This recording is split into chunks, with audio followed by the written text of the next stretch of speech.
Live.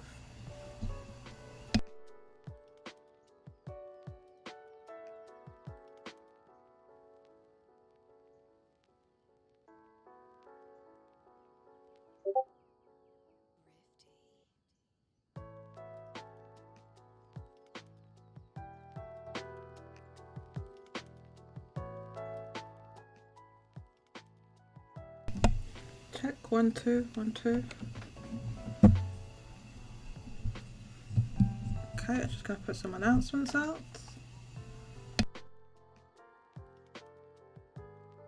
I'm going to let people know that I'm live.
Check 1 2 1 2. How's this sound? How do I sound? I don't know. How do I sound? 1 2. Check, check, check.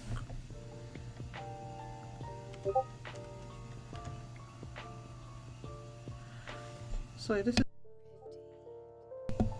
Yes, Rolucci. No one gave me any suggestions. I asked.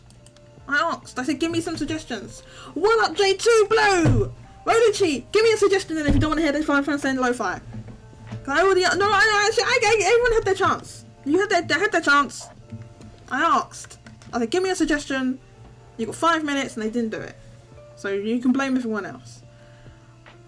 Okay, pre-show is over. Thank you for everybody who joined me today to talk about a little pre-discussion about the topics.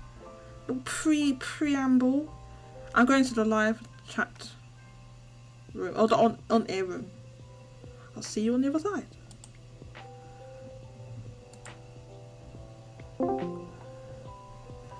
Okay, how's that? I sent out. Oh, Streamlabs bot is here. Yeah. The Streamlabs bot actually worked. Please hit the like button, everybody. That's the best way you can help me out, is to hit that goddamn like button. You may have noticed I have drunk an amount of Monster, let's say that. Trying not to think about the pain I'm in. Try not to think about it. Okay. Did somebody put a message? I sound good. Sounds good? Sounds good. Persona in time. I don't know who made that. That's one of the funniest things I've ever seen in my life. It's Persona in time. And Richard will never not let go about this thing about Persona Q. Richard, you need to let it go. They're not bringing those games back. Okay, they're not doing it. They won't port the games. I don't know how long you've been on this radio, but this is Atlas, and they're not going to port those games. Okay, so you just need to get that out of your head. Okay, so these topics. J2 Blue, will you join us? I know you're already here, aren't you? It's Persona in time.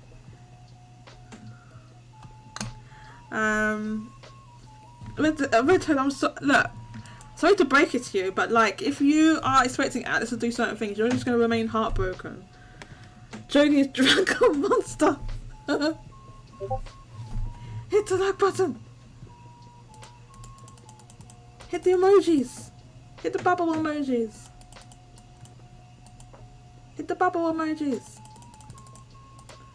I'm always sure to blame them. I'm always down for some Final Fantasy X lo-fi. You want Final Fantasy X lo-fi? I'll be sure to blame them. Who's them? I'll be sure to blame them. I'm always down for some Final Fantasy X lo-fi. Who's them? I don't know, what does that mean, them? Whilst Rolucci figures that out, I'm just going to make sure everything is set, and then we're going to begin.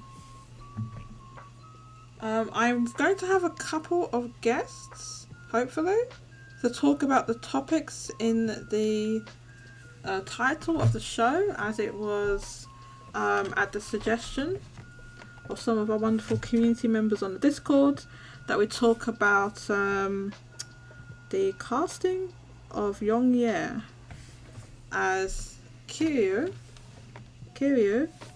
in Like a Dragon 8.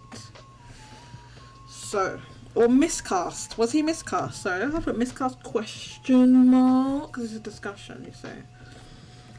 I don't know, JF says, I don't know if anyone would like it, but it was a recent quote, Fire Emblem Lo-Fi, that is great. Please send me a link to it. Recent. You have to send me a link, JR. So otherwise I'm not going to be able to find it. Please send a link.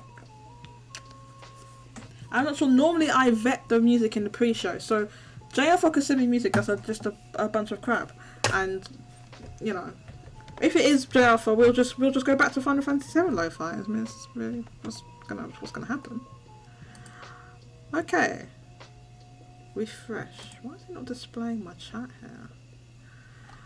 We Can Dream, even if it's for Atlas. They're never going to port those games, are they? They're just not going to do it. They just pretend those games don't exist, basically. Welcome, everybody, to another live stream.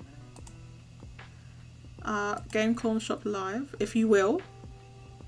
As I said, we will be joined by some guests to talk about some of the week's news and announcements. There's actually quite a lot of news, so I don't know how we're going to get through it all, but we're going to start with the Famitsu sales. Strange enough, I don't even have Famitsu page open. No, I have it here. It's here. It's here. Okay, so we have it here. I'm going to put it up right there. I'm going to talk about these sales. Hello Fiend, welcome. Hello Fiend, are you actually here? Hello Fiend says, dang, I'm actually going to be able to make it to a show today. Nice to have you here, Hello Fiend. Please hit the like button. So we have a linked or recommendation for some Fire Emblem 3 lo-fi? Fire Emblem 3, that's a deep cut. Okay, so is it Fire Emblem 3 or just Fire Emblem in general? Or maybe it's Fire Emblem in general. I don't know. Now, I'll warn everybody, I've not vetted this music, I'm playing it blind. This could be complete trash, alright? If it is trash, then we blame J. Arthur, obviously. And if that happens, we are going back to Final Fantasy VII lo-fi. Alright? So now all of that's set. This could be trash, I'm not sure. So let's play it. Wait, this is Famicom music. This is goddamn Fire Emblem 3. This is Famicom music. This is Famicom music. What is this?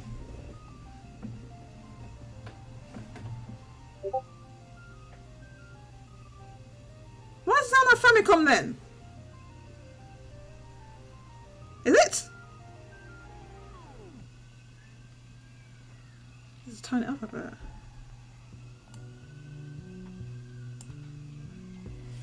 Okay, so they have. Do you know it'd be good if it told you what game it was actually from? I mean, they have like Kalia and Marth sitting at a piano, but I don't know what is that from. With some animation? What animation?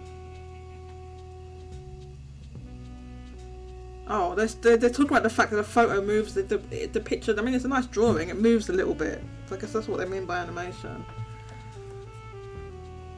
Okay, so it's from all the series. I'm going to be honest, JR, for this. There's a quite obnoxious amount of saxophone in this track at the moment. There's quite a lot of saxophone. Almost obnoxious amount.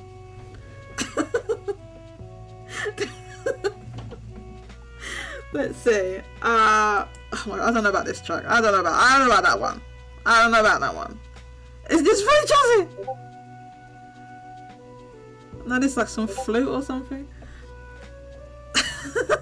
I don't know, man. What about this one? This is the next one. I wish it would tell you what games they were from. They put the names of the titles, but you're not going to put the game? Okay, so there was quite a lot of saxophone there, Vinny, man. That was a lot. I don't know. I think it's a bit too early in the day for that much sax. I'm going to be honest, okay? So we just skip that track. So we're going to get into this one, which is a much nicer track. And we're going to have it. And we have Marth. I was trying to swear. Is she playing a Switch on the bed? What the? She playing a Switch? How does she have a Switch? She had another Switch. Hang on the sax. I didn't like the sax in that.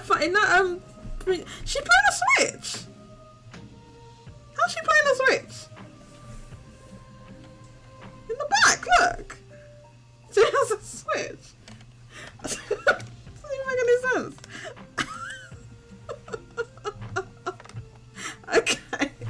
That literally makes no sense. They're like breaking the fourth wall by doing that. Who is that supposed to be? Is it supposed to be Lucina? I'll be honest, I don't know what the names of these Fire Emblem characters. You've got that Fire Emblem character with blue hair. I don't know. That Fire Emblem tech back in the day was pretty advanced. What Fire Emblem tech?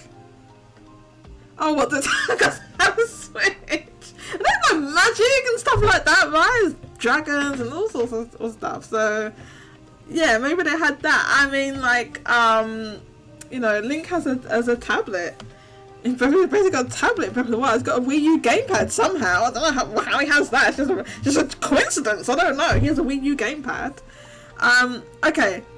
Let's talk about... It's a nice little animation though. Okay. So let's talk about the Famitsu sales. So let's talk about the software sales, and then we're going to talk about the hardware. Now, there was a number of new releases this week, actually. Well, there was a few new releases. There's a few. I know it's a Switch. I know it's wild. It's wild. It's so funny. It's so funny that they do that. I don't understand why they did it. But it's just because you can see what it is, but I don't know, they kind of do it in a way that makes sense. That it makes sense that oh yeah, well, of course you'd have a tablet thing where you can take photos and stuff like that. Oh, that makes perfect sense. So let's talk about these releases. Do you know what I wish I had? I wish I was like a professional streamer and I had a second screen, so I didn't have to keep like flipping through tabs all the time because I miss stuff. So if I miss any of your comments, I apologise. She's blue hair character number 8. Yeah. Why does so many of them have blue hair? I need to know. Why does somebody have blue hair? So we have a number. Yeah, there's a number of new releases, and some interesting stuff going on with the hardware as well. That's affected the software. So with new releases, we had Fashion Dreamer, WarioWare Move It, Star Ocean: The Second Story R. Pokemon Scarlet and Violet had a new SKU that has the DLC. It's not a new game. It's just a new SKU of that game that has the DLCs, or one of the DLCs on the cart, and the other one you have to download, I think. And then there was another fashion-based game called Model Debut 3 Nicola. Now, I don't know what Kiryu were thinking releasing this on the same week or even the same day. So I think it's the same day as Fashion Dreamer. They must have been on some they were on some good drugs or something. They were on something good. They were taking something good when they were thinking about releasing a fashion-based game, a niche that has a strong but niche market at the same day as another one that's even bigger relatively, right? And apparently I don't know if this is true, but someone was saying they were the same devs that made Style Savvy, the Style Savvy game, so which is a Nintendo. I don't know why they haven't brought that back. They had it on 3DS, like a fashion game. Why they haven't brought that back, I don't know. But I think it's the same devs. I don't know if that's true. Somebody check and see if that's true. I don't know. Or they said it's some of the same devs or something. Someone was saying that. So, still in at number 1 is Super Mario Bros. Wonder. That launched, hang on, it's like 2 weeks ago, right? Is it the second or third week? I think it's the third week now. It's got, well, hold on, when did it launch again? On the 20th of October, right? So it's like three weeks. Is that 3 weeks? Yeah, so 34% decline, as you can see, but it's still over 100,000. 108,000 this week for a total of 910,000. It's going to end up going to 1 million before, like, just going into the end of the year, which is the big holiday in Japan. It's going to go over 1 million physical, but it's already going to be there with digital included. We have some information. So J. Arthur says, since Sophia is the dev from Style Savvy and now Fashion Dreamer, Style Savvy is a Nintendo IP. Thank you very much for the info. Yes, I thought it's something like that. So basically, yeah, it's the same dev team that made Style Savvy, which is the Nintendo IP, but they, for whatever reason, have not brought it back. They didn't bring it back. From the last entry was on the 3DS. Near the end of the 3DS's life, that the Style Savvy came, and they haven't brought it back. So those devs were just like, screw it, we'll do it ourselves, and made their own basically Style Savvy, but it's a different IP, a new IP. Is what it seems like. So this I think is done relatively well. Now, I don't have any comparisons because this is like a new IP. So I don't have any. I guess the closest thing you could compare it to would be something like Style Savvy or some other similar IP. I don't actually have any comparisons. We can look in a bit and see if anybody has a comparisons. But at the moment, don't have that. But this is a pretty solid launch for this type of game. I think other people think it's solid. Opinions in the sales community, people think it's pretty solid. Now, what I do not think was solid. Oh, sorry, yeah, I didn't say the amount. That was 30,000, 30.8 thousand. That launched that, and it's at number 2. So that's new release at number 2. Now, what I didn't think was a good launch was number 3, and that's WarioWare Move It. That's in at 29,584. So just below Fashion Dreamer. I think this was a pretty weak debut. If you look at previous WarioWare games, this is one of the weakest debuts. I think it's either the weakest or the second to last weakest. It's like super weak. Now the previous WarioWare game was only a couple of years ago when you think about it. What was that one called again? It was like Get It Together or something. That one, I think that one sold like 70,000. I'm gonna have to check. So let me just check on Niche Barrier, and we can actually look at WarioWare.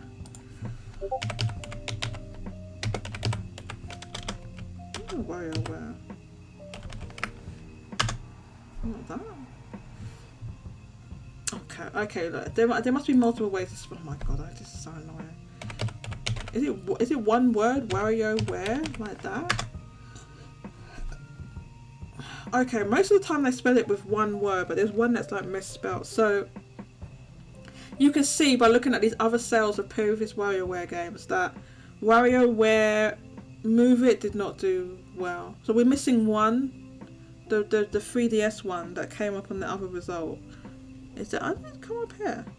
So yeah, look at, it's sorted by first week. It's like the weakest one here. Like it's really bad. The highest, the one that sold the most. Okay, so there was the GBA and GameCube ones. Is this the same game? Is it the same game that they put on different? Oh no, it's a different game. Okay, so there was the GameCube ones that launched strong. It was like 100,000 first week, 100,000, and then you have like the DS one, which is over 100,000, 117,000. It launched that. That was a total of like over 1 million for the DS entry. WarioWare Touched. So then we have, it's sorted by release date. Yeah, so the previous WarioWare, as you can see, was in 2021. So this is 2 years ago. And it was launched at 72,000. And for this is only 29,000. So it's less than half. So it really did very poorly, in my opinion. I didn't think that's good. You have a DS entry, WarioWare DIY, that was 69,000. The Wii entry, WarioWare Smooth Moves, launched at 63,000.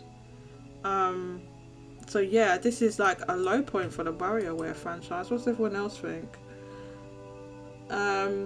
Kike said it's only higher than the Wii U one. Oh god, this music's getting too loud now. What's going on here? What is happening? It's too loud. It's too loud. What is happening in this image? It's too loud. I need to turn down. Too loud. I need to turn the Google Chrome down.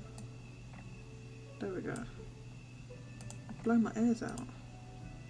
It might be very, very low now, but it's fine. We only need this as background music. So, J Alpha says, Get It Together is over 1.5 million, and maybe Move It will make it to 1 million. So Get It Together is 1.5 million worldwide at the moment, is what we're saying? The last update that we got. So, Yeah, I think this is pretty poor. I think part of the reason for being poor is maybe because it's like just 2 years since the last release on the same platform.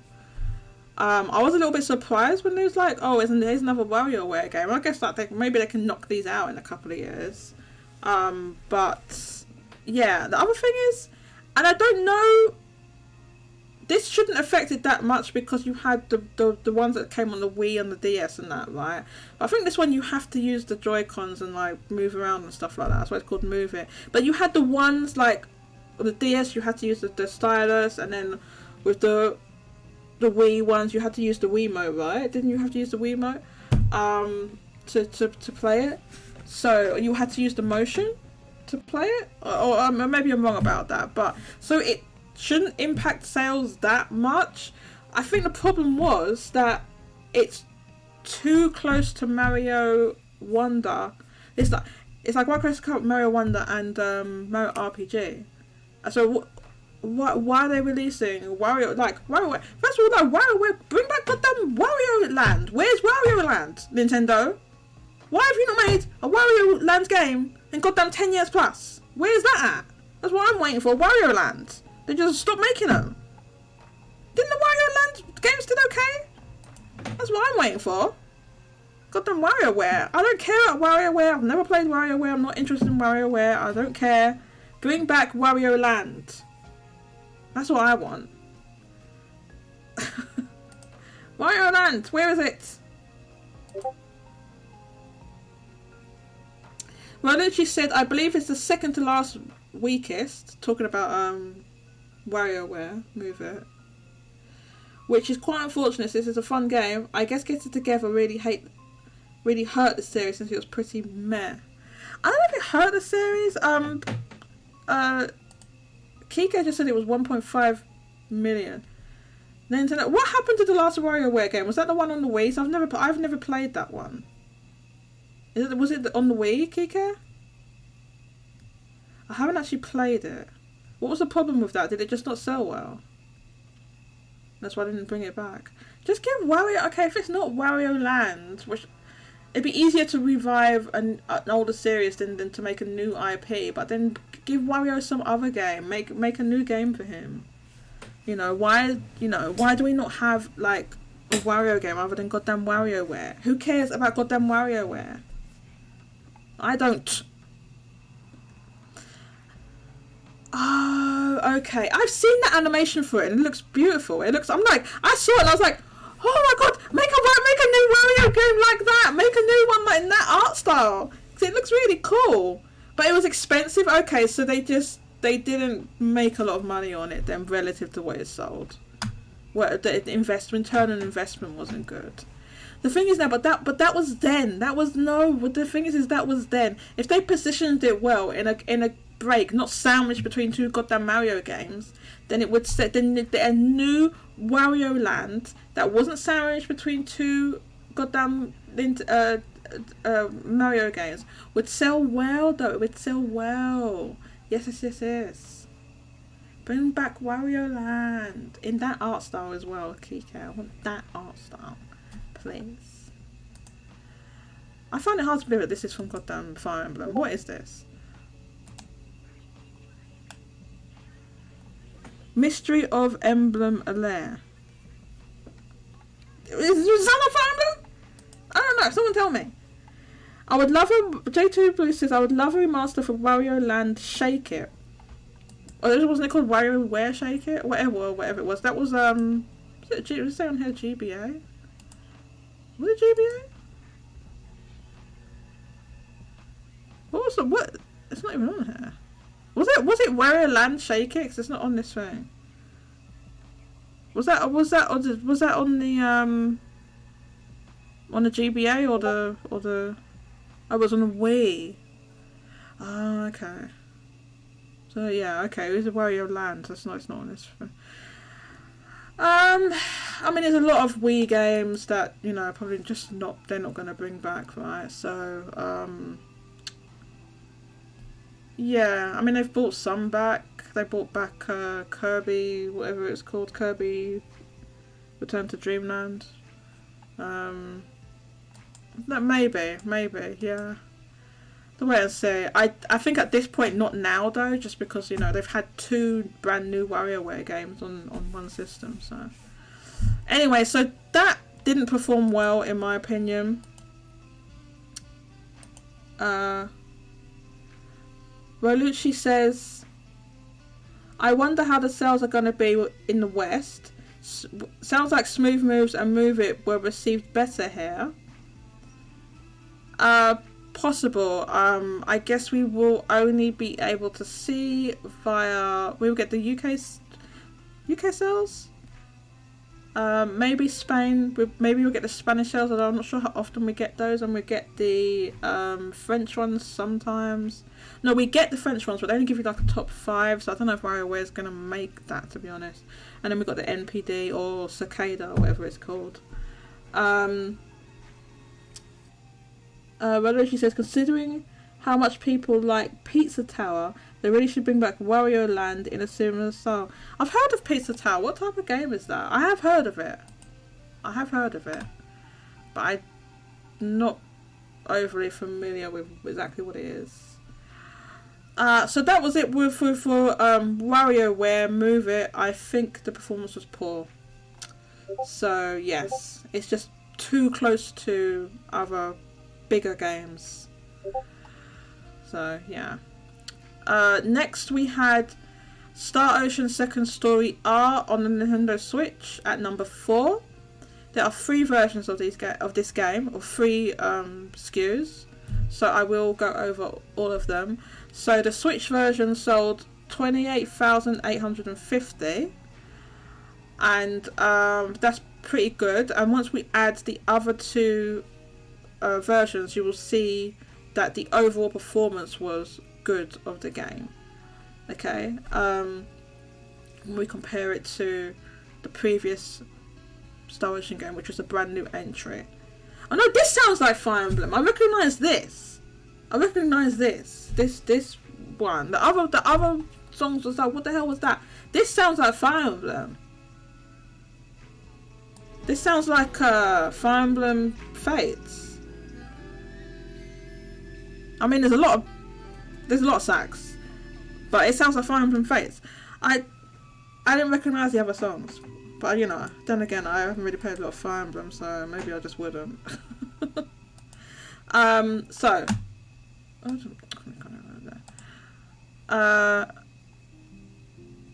yes, so I'm going to come back to the other Star Ocean SKUs in a sec. So at number 5, jumping up from number 13, okay, I'm going to explain in a sec. Animal Crossing New Horizons, right, sold 15,933. Now you'll see here it's up 620%. So the reason for that is that Nintendo launched a bundle, which is a bundle of the Switch Lite plus new Animal Crossing New Horizons. So if we look at the we'll look at the hardware chart, and I noticed kind of like an insane Pac-Man pie. Explain that in a second, but you'll see the OLED, the Switch Lite is way up versus last week. So last week it sold 6,580. This week it's 23.6 thousand. Okay, so it's like, you know, it's way more than doubled. So you can imagine that Animal Crossing obviously feels like number 13 last week. It's still selling thousands every week, but it wasn't selling 15,000. I think it was selling. What did it sell last week? Was it in the 1,000? Let's see. It was on number 13 last week. Let's quickly check. So last week, where was it? It wasn't. Oh, it went up 13 places, not from number 13.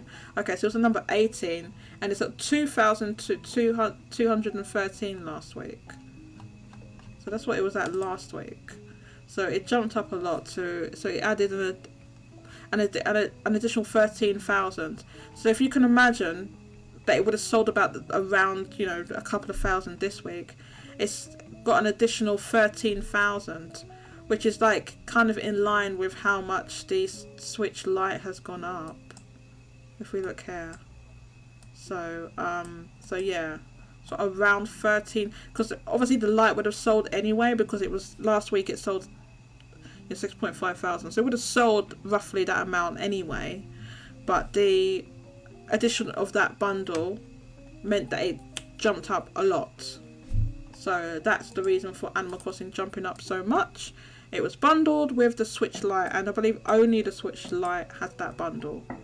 I don't think they bundled it with like the regular, because I know like when they launched Animal Crossing, there was the Animal Crossing Switch, which was the old model. It wasn't a I think it was like, yeah, it was like the LCD screen one, because I have it, so that one's not OLED. I have the OLED one, is where I have 2 OLEDs, but we're not talking about how many Switches I have. It's irrelevant to the discussion. Okay, so so it's irrelevant. So that's why that has jumped up so much. Okay, so Kike said it's talking about this pizza game.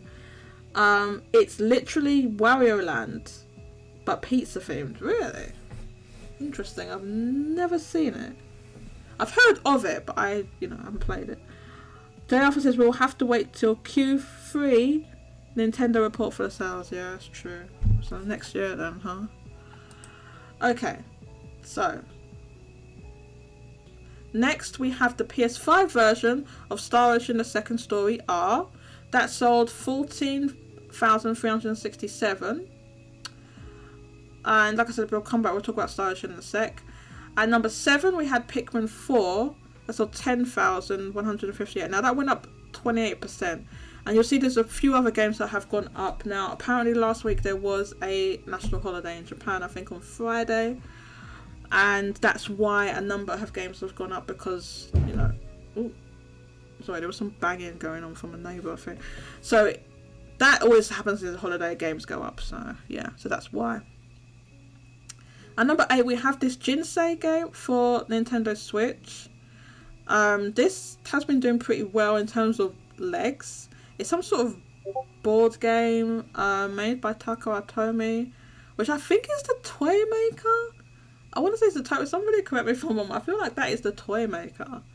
But yeah, that sold 7.9 thousand, which is only down 13% from the previous week. And now this game has been out for a number of weeks now, so it's weeks in the chart at this point. I'm not sure how many weeks. We can just check.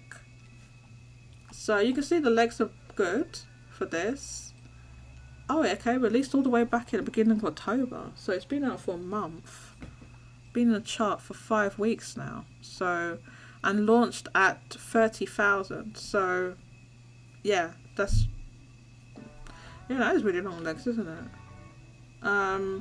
It might have another week in the chart. We'll have to wait and see, because it's going to be pushed down by other releases, so it might leave the chart next week.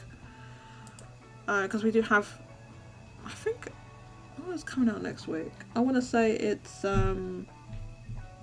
isn't Like a Dragon, whatchamacallit, Gaiden out next week, and something else. That's completely, like, my mind is blanking on what that is. But anyway, so yeah, so that's Jinsei game, which has very, very good legs. So next we have the PS4 version, at number 9. That other one was number 8. At number 9 we have the PS4 version of Second Story R. So now let's talk about Star Ocean. Now when you add these together, all 3 SKUs, it gets us to about 50,000 total physical for that game, which is very good, because this, for those who don't know, is like the third release of this game. Because I'm sorry, I just need to turn this down a bit. It's in my air holes. What the hell? It's so loud. Oh no, I just turned my monitor down. Here we go. I just turned the monitor down so it's not too quiet for everyone else. Let me know how that volume is.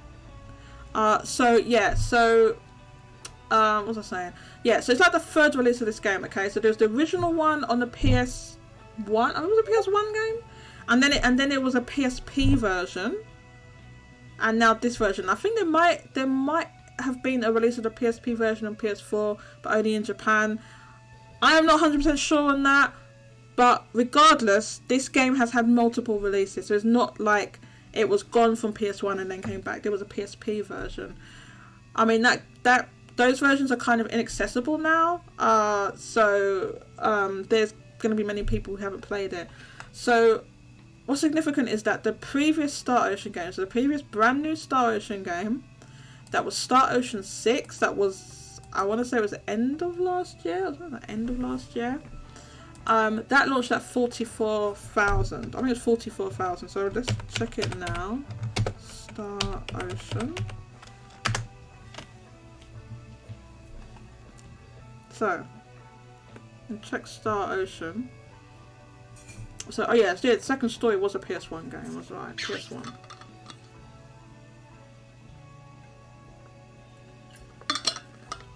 And this is good because we can look at all the Star Ocean games. So, let's sort this by release date to make it easier. So here we have the previous game, which was a brand new entry in Star Ocean franchise, and it was a 6th game, although it's not numbered, they just called it the Divine Force. I think they don't number them anymore. So yeah, it was called the Divine Force, and that launched last October. Yeah, last October. So it was like almost exactly a year ago, actually. It's interesting. And the total of that was like, no, not 44,000. No, wait, hold up. 30, yes, like 44,000. It was 44,000. So, the issue with that is that you've got the third release of a game that's a remake and not a new game that would have definitely had a lower budget, lower dev team, head count. It would have cost much lower to make than like a brand new game that's fully 3D. Now, the second story was 3D, so it was all rendered in 3D. The sprites were made in like a pixel art style, but everything else, I mean, they were 3D too, but everything else was like made in 3D.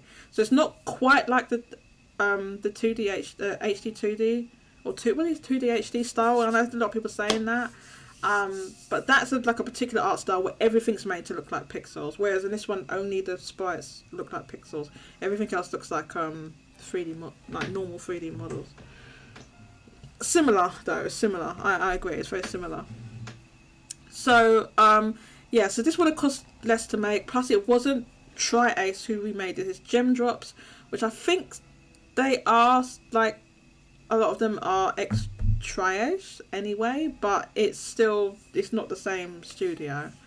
So like, because of this result, I hope Square Enix is going to take a look at this, because like Star Ocean was kind of dumped at the end of last year with a load of other Square Enix games. Remember, they just was like go, and they just speed run, just released a whole bunch of games in like the space of a few weeks. Like anyway, look, we're gonna get to Square Enix's L's like soon, right? But like it was just L after L after L after L like last year. There's more L's, but this was last year. So this game did not perform well.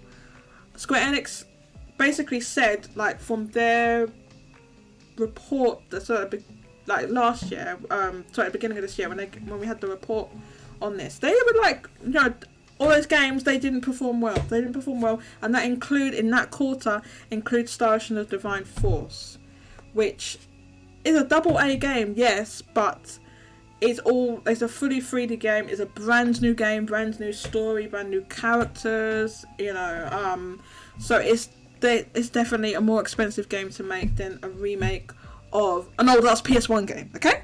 Right? So that's the issue. So is Square Enix going to take a look at this and be like, oh, okay, let's make more in this, like, more games in this, like pixel kind of retro style? Or they're going to be making goddamn 3D with the main character has a mullet. Yes!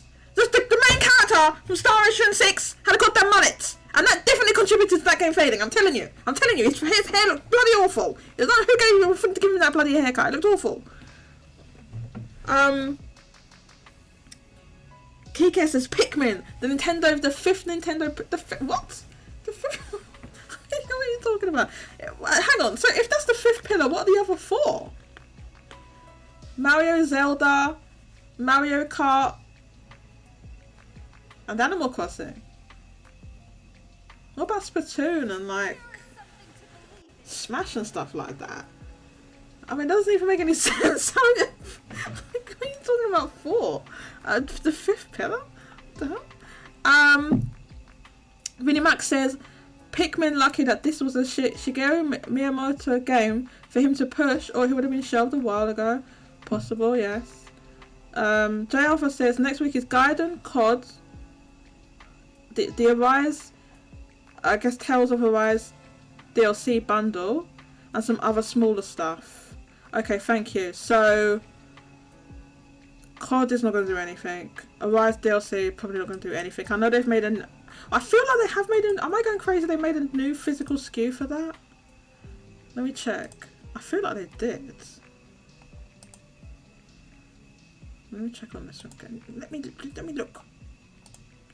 I thought it was a new physical SKU. Wait, hold up a sec. Oh yeah, we should look at this too. So what's really interesting is, oh stop it, the new PS5, the slim model, is now officially out in Japan because it was obviously out on the 10th, and it's already been the 10th for actually it's the end of the day there. It'll be like it's the middle of the night there, I think. So it's like it's technically the 11th in Japan. But anyway, so that means this is officially on sale now. The PS Slim, the new PlayStation, the slimmer, more expensive PlayStation. So that's why it's available. Look, it's fully available. You can get it. I have a JP postcode here. So if you want a Japanese postcode, use this one. I'm going to say you can look up and see where it is yourself. It's an actual place. You might know it. You might have heard of it. But anyway, it's 601-8501. Okay? If you want to, you can look it up and see where it is. No one has ever looked it up to see where it actually is and why. Anyway. So yeah, this is interesting. We have the Amazon sales. So look, we're going to look at that in a sec. Let's just finish off the Famitsu. Why did I open this up anyway? Oh yeah, because I want to see if there's a physical version of Tales of Arise DLC. I feel like there is. I feel like they made a... What's it called again? Oh no, I have to type in Japanese. Hang on, I don't think I can do it without typing in Japanese, right? Tales of Arise. Oh, stop that. Tales of Arise. Tales of Arise. Is this right? Wait. No, it must be this one. This is something very Animal Crossing. This track. This doesn't sound like Fire Emblem. This is like Animal Crossing. Is this Fire Emblem? I find it. I saw these tracks. I'm like, is this Fire Emblem? I don't think so.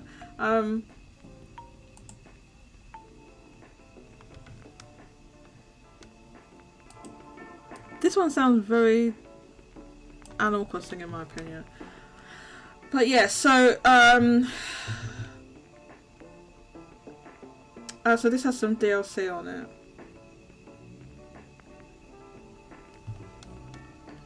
DLC Beyond the Dawn edition. So, oh God, why is it moving like that? So this, okay, so yeah, this is the right version. So PS5, PS4, PS4, PS5. What is that? Oh, okay, it must have been a demo or something. Okay, so we can see here, we get a rough idea of the sales. I mean, this is not doing well. This is barely gonna chart. Oops, that's really it. Hang on. Why are there so many editions? Okay, there's a Beyond the Dawn edition, regular. Okay, no, I can ignore that one. What's this one? Why is it really confusing? Oh, so there's 1,000 was bought of this, but what is this?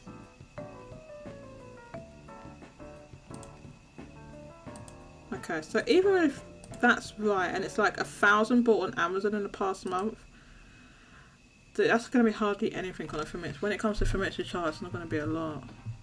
And the PS4 version is like barely registered. It's just like, that's just going to like crash and burn, basically. So I don't expect that to do anything in the chart. I mean, it's DLC of a 2-year-old game. I mean, it's, you know, you can't really expect it to do a lot, to be honest. So. Kike says Mario, Zelda, Splatoon, and Animal Crossing.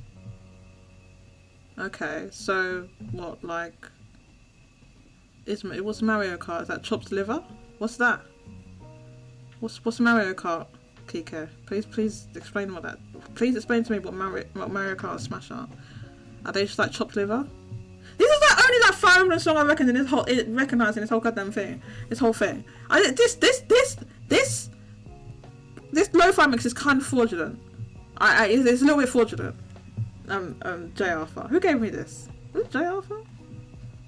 Oh no, it was J Alpha. J Alpha.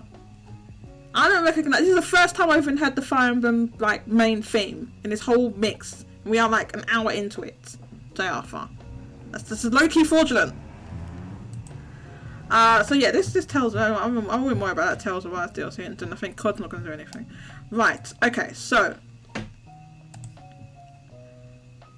we've gone through all of those games, like the top 10. So let's quickly look at the other releases. Right. So there was this new SKU of Pokemon Scarlet and Violet that has one of the DLCs on the cart. I don't know why they didn't wait and put the other DLC. I don't know. Maybe eventually, because they do update their Nintendo does. When they print new carts, they'll do it with like patches and stuff on them. If you get the newer ones, anyway, you have to look for there's a way to do it. You look for the codes on the box and to see which one it is. So it's possible if you wait, you'll be able to get one with the other DLC on it. But maybe not. It depends on the size of the cart that they used. But yeah, so that sold 5,994. You can see, well, Pokemon in total sold 500,000. No, that's 5,994 is just for this SKU. So it's there. And number 11, a lot of people are not buying that because they probably A, already have the game, B, going to buy the DLC digitally with the game they already have. This is just for newcomers, basically. They don't have it at all. Okay, so the other new game we had at number 20 is Model Debut 3 Nicola, and that launched at 3,165. This is a Kiryu game, the publisher. Anyway, I'm not sure who developed it. Or maybe they developed it. Kiryu has their own studio, right? The studio. I'm not sure if they publish stuff from other developers. But yeah, this debut is kind of low, but maybe is in line for the expectation for this sort of game, which is another fashion game. The unfortunate thing is, and I don't know why they did this, why they launched it at the same time as another game in the exact same genre, like on the same day. So this was on the, well, it's in the same week anyway. So this was on the 2nd of November. The Fashion Dreamer launched. And this one was, it was the same day, 2nd of November. So I don't know what they were thinking doing that. Yeah. So could this have sold a little bit more if it hadn't released the same day as Fashion Dreamer? It's possible. I'm not saying this sales is bad. This may be fine for this. That it's a very smaller, kind of like very particular niche market, right? So, like I said, it's a niche market, but it's a very strong market. In that, if you make games that appeal to this market, they will respond and you will get sales. But releasing it at the same time as a game that directly competes with it, I don't know. We will look and we'll see. There's a few people on my install base who know about these kind of games that are more aimed at a female market. I mean, anyone can play them, obviously, but they are aiming for a female market. So yeah. And then the other new game is a physical copy of My Time at Sandrock. I think this game has been available digitally for quite some time, because I remember this game releasing. Oh my tripping. I feel like this game was already out. But anyway, so here's a physical version of My Time at Sandrock. It sold 1,954 on Nintendo Switch. There was PlayStation versions of that game. I think there were physical versions of that game, and you know, something like that. This is a smaller game. It's hard for PlayStation versions of physical versions to chart.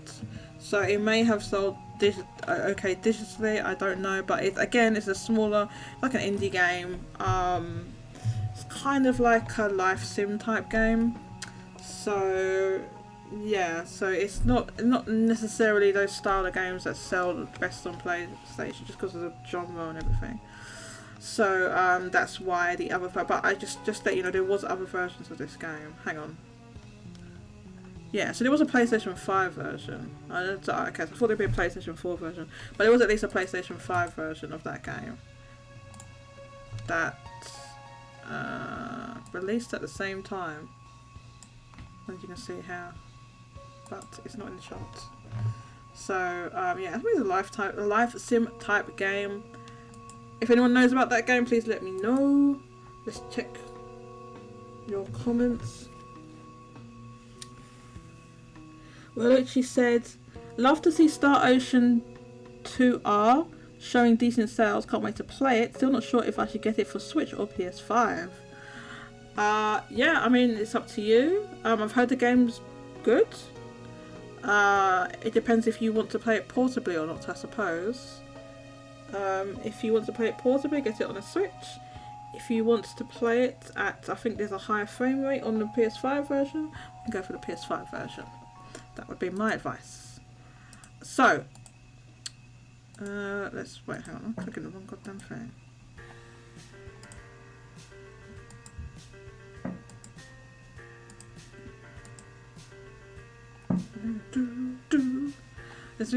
I don't reckon. I mean, I kind of recognise this tune. Right. Okay. So, oh god, why am I going to how? So that's about what we have to say for the software. Now the hardware we're going to look at here. So there's a reason why it's kind of like, you know, looking like Pac-Man's about to close his mouth. I'll explain. Okay, so I'm sure some people are already aware of this, and that is that as I just said, the PlayStation 5 Slim has launched today in Japan. So it's out. As you can see on when I looked at the Amazon chart. Oh, where is it gone now? When I looked at, oh, not that. When I look at the Amazon chart, it's here. It's at number 1. It's in stock, available to buy, fully in stock, and you can see 10k bought in the past month on Amazon. And that's, you know, I had to put a Japanese postcode just to make sure that, 'cause sometimes if you just leave it at your location outside of Japan, it will say that it's not there, it's not in stock or whatever. That's because they're not delivering it outside of Japan. They have, I guess they might have a certain allocation that they're going to, you know, send aboard or something like that. So, but if you put a local postcode in, then it will show you what's available locally. So that's what I've done here, and as you can see, it's in stock. Now, what happened was that for the past, I want to say month, it feels like it's about a month, Sony stopped sending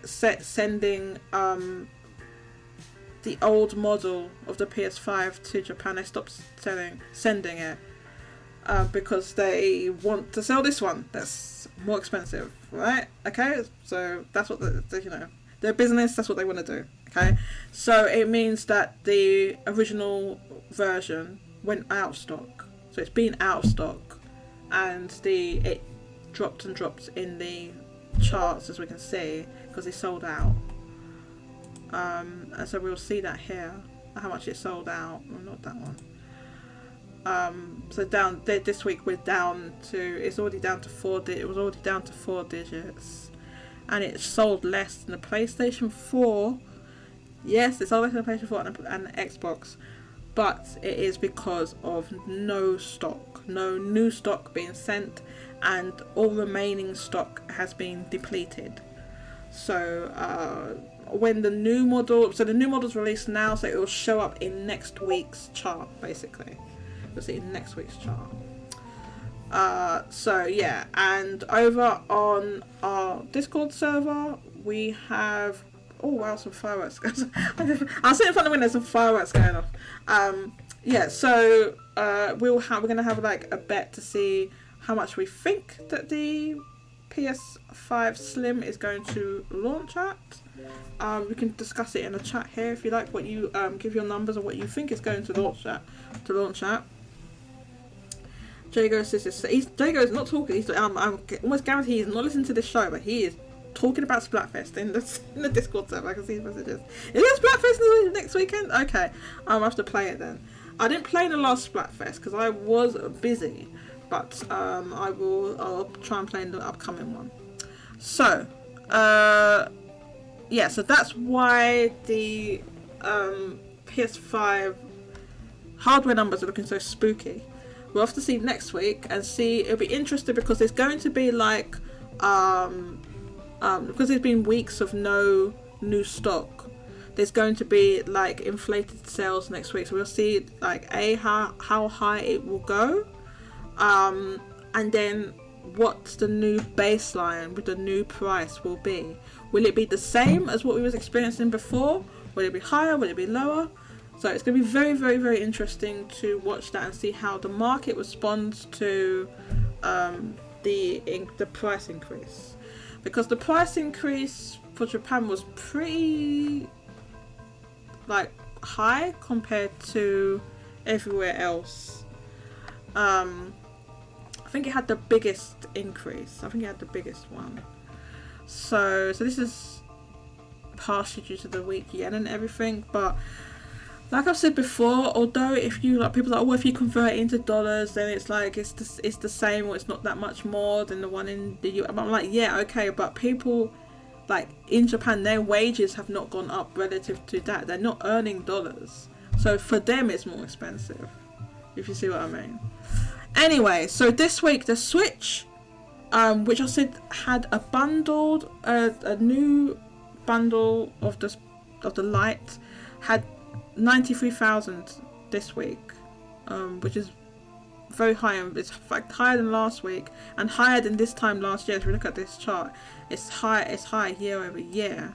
At this time, we're getting towards the holiday period, right? So the sales do go up in general, but because there was this OLED SKU which added like 10,000-15,000 extra units, then it's higher than maybe it would have been without that. So that if you subtracted like 15,000, I mean, if you subtracted 15,000 like that, we're still going to be at 70 something thousand. So that's 78,000. So yeah, it was 78,000. Wait, I can't add up. I think 78,000. Okay, I can't. Just don't check my maths. Do not check it. I know I can't do mental. I know. I already know. All right. So I didn't do well in school. Not in maths. I was just like, okay, but maths was terrible. I can't do mental arithmetic at all. So call me out, please. Correct me. Mario Kart. Listen, Kike, me and you are about to get in a physical fight over the internet. Mario Kart is not Mario. How does it count as Mario? That's a separate IP. What is this man out here? Mario Kart is Mario. I'm talking about the IPs. No, it's a separate. So what is Smash then? Is that also Mario? Is Smash also Mario, Kike? I hope you're listening. Is Smash, answer me, is Smash also Mario then? It's not a separate IP. Is it really not? Is it really not a separate IP? So Smash is Mario then as well. Mario Kart is Mario. Smash is Mario. Okay. I just say I don't care if it's got Mario in the title. So what? So why is Smash a separate IP then when it has like all the characters? I would love to know. But anyway, whichever way you cut it, both Smash and Mario Kart I think are pillar IPs. I think they would count as pillar IPs, Keycare. They sell a lot. I think they would also be pillar IPs. But even if you say Mario Kart is just Mario, Smash, you can't really say the same. Although some people are wrong, Kike. Though some people are wrong. It's a Mario game with other... What track is this? I like this one. There was some fraudulent tracks on here, yes. This one's good though. So I'm going to... We're going to stop the hardware discussion and that because I'm going to be honest, I am in a lot of pain, right? So I don't know how much I want to get people on now before I pass out with this pain that I'm experiencing. In fact, I need to go and get some really strong painkillers. So please, people that wanted to talk about, I know I've gone on a bit long, but if you still want to have the discussion about the voice acting and stuff like that, please hop into the waiting room now. I'm just going to step out for a second and go and get some strong painkillers. Be right back.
Okay, I am back.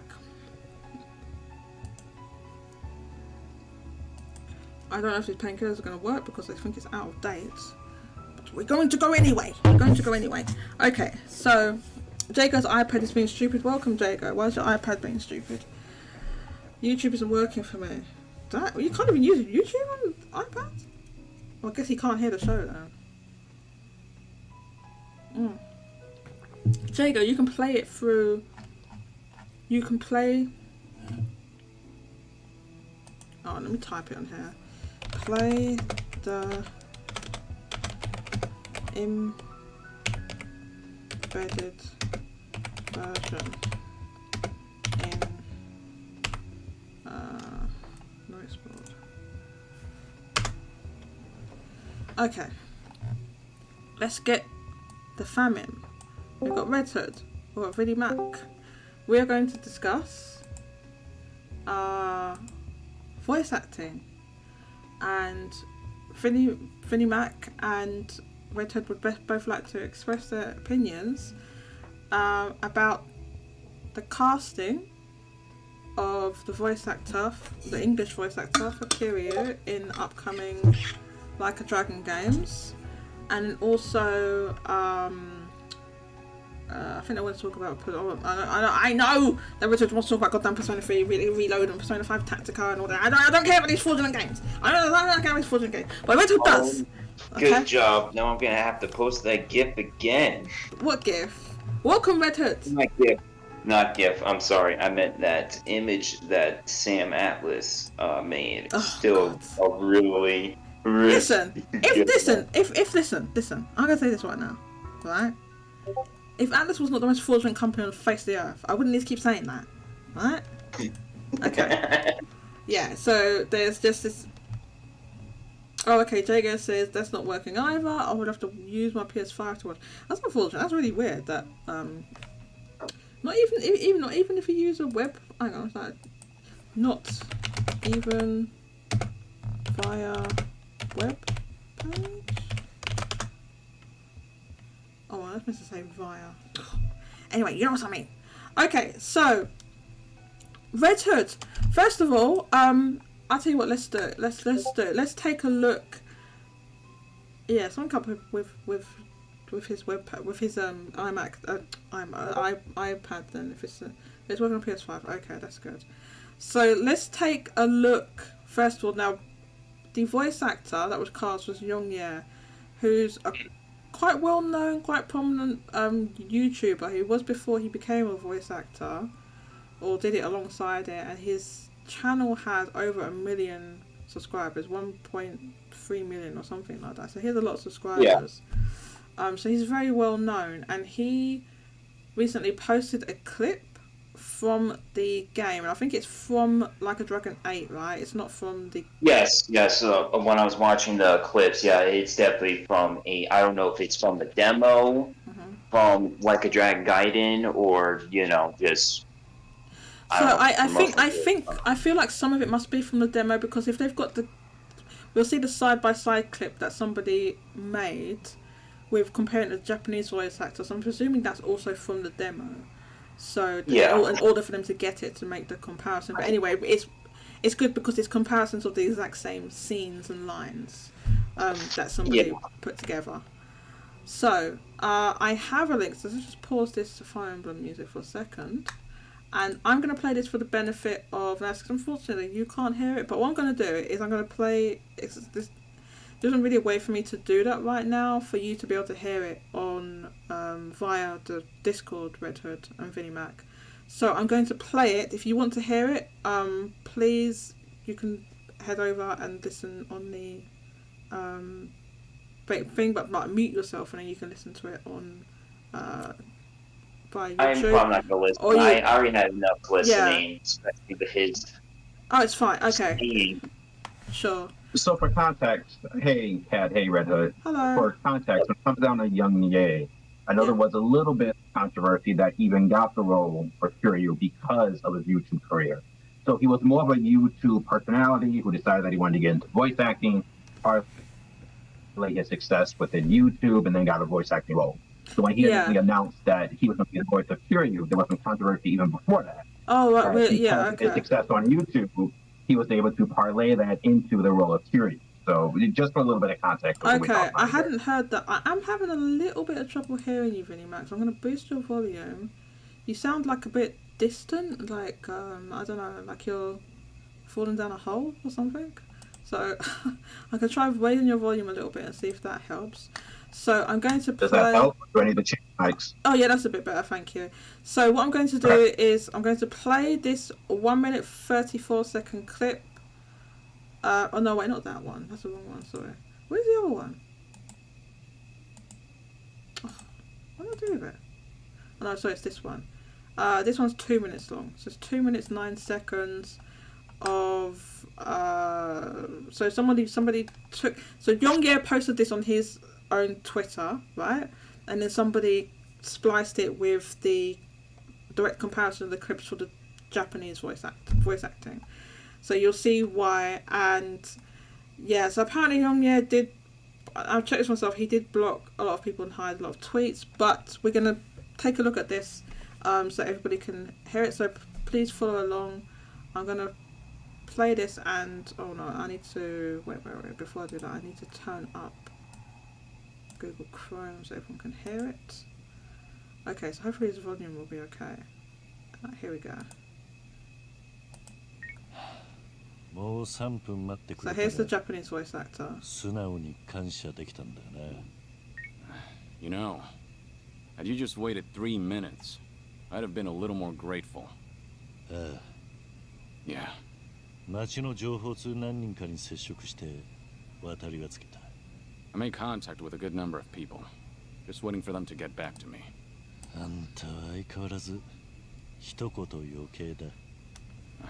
There's always something extra, isn't there? Can everyone hear that okay?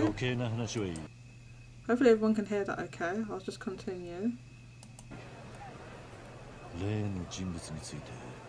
Let's cut the chit-chat.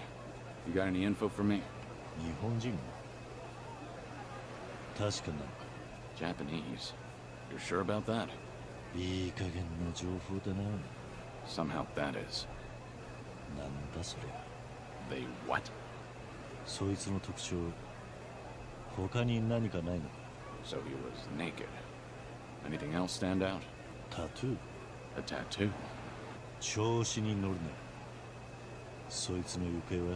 Don't test me. So where is he? The art walls. Thanks. You gonna cry for mommy? You're gonna regret this. Show me what you got. So this is like the battle, when you go into the actual battles, like the battle cries and stuff like that.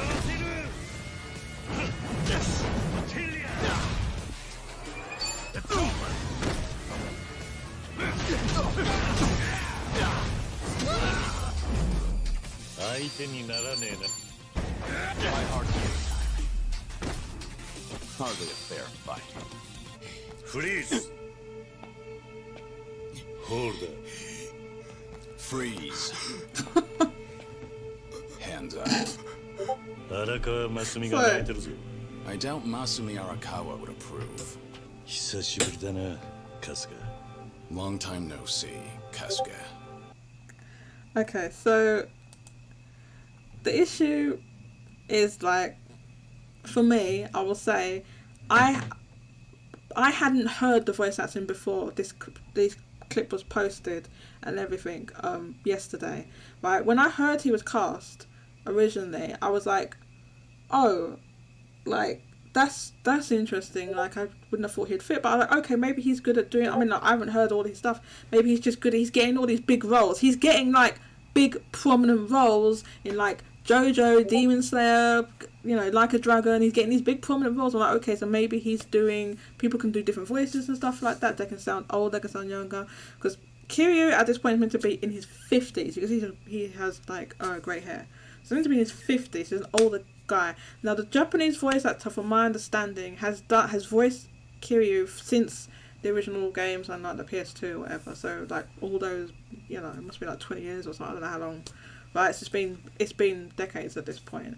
So he sounds age appropriate, but Yong, in my opinion, sounds like it's just his normal. It's just his voice. It's not any different. Which again, that can be fine, but I feel like it doesn't suit this role. It sounds miscast to me. It sounds like a bit of a miscasting.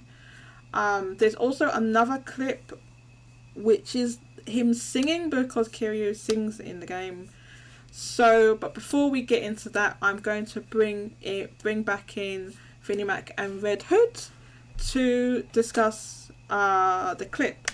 So, first of all, so how about Red Hood, since you were very keen to talk about this, I'd like to hear your opinions and your thoughts first, since I know you're into the Yakuza, Like a Dragon franchise and stuff. So Yeah.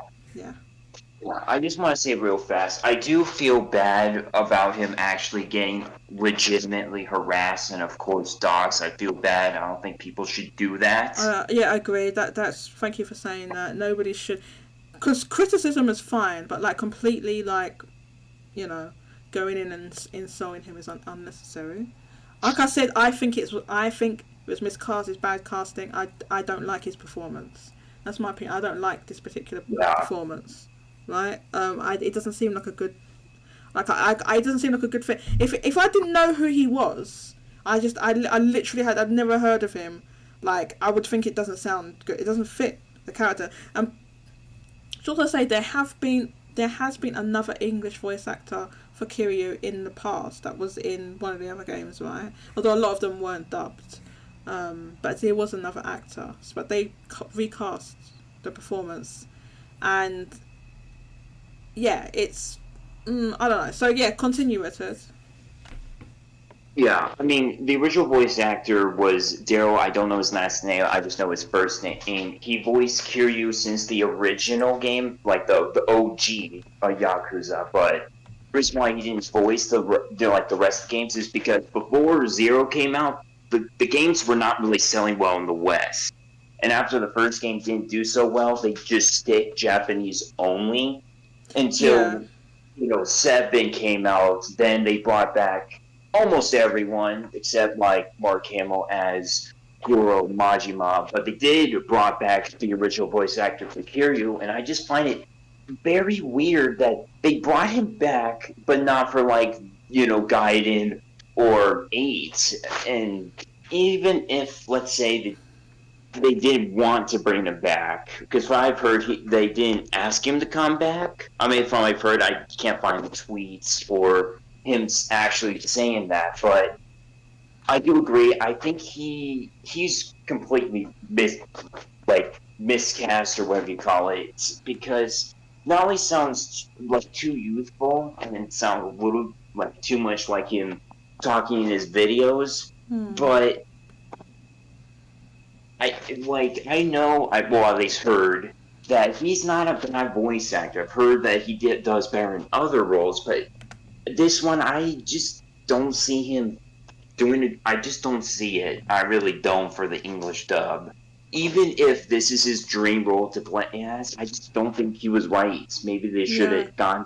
I mean, somebody shouldn't get a role just because it's their personal dream role. They should they should fit the role. And yeah, he has got since he started doing voice acting, he's not doing a whole bunch of little small games, and he's getting roles in prominent shows. He was the lead bad guy in the latest season of JoJo's Bizarre Adventure, which is a big role. So he's not getting little bit roles. He's getting big prominent stuff in anime and games. So which is most people couldn't even dream of getting those type of roles. So he was cast as Kiryu in Like a Dragon. Is a big role. It's a big main role in this game. But as you said, it just doesn't. He just sounds like a random. First, it just sounds like he's doing his normal kind of YouTube voice, and it doesn't quite. It doesn't. It just doesn't fit. I don't know. It feels off, especially he doesn't have I feel like there's some oomph missing. There's some oomph missing to the performance, especially when it's contrasted with the Japanese voice acting, because even if you don't understand Japanese, it's translated on the screen. Even if you don't understand it, you can feel the projection of his voice. You can feel how he's projecting the emotions and feelings. You don't need to be able to understand to hear that, right? And then when it's compared directly with Yong, he sounds way more flat, in my opinion.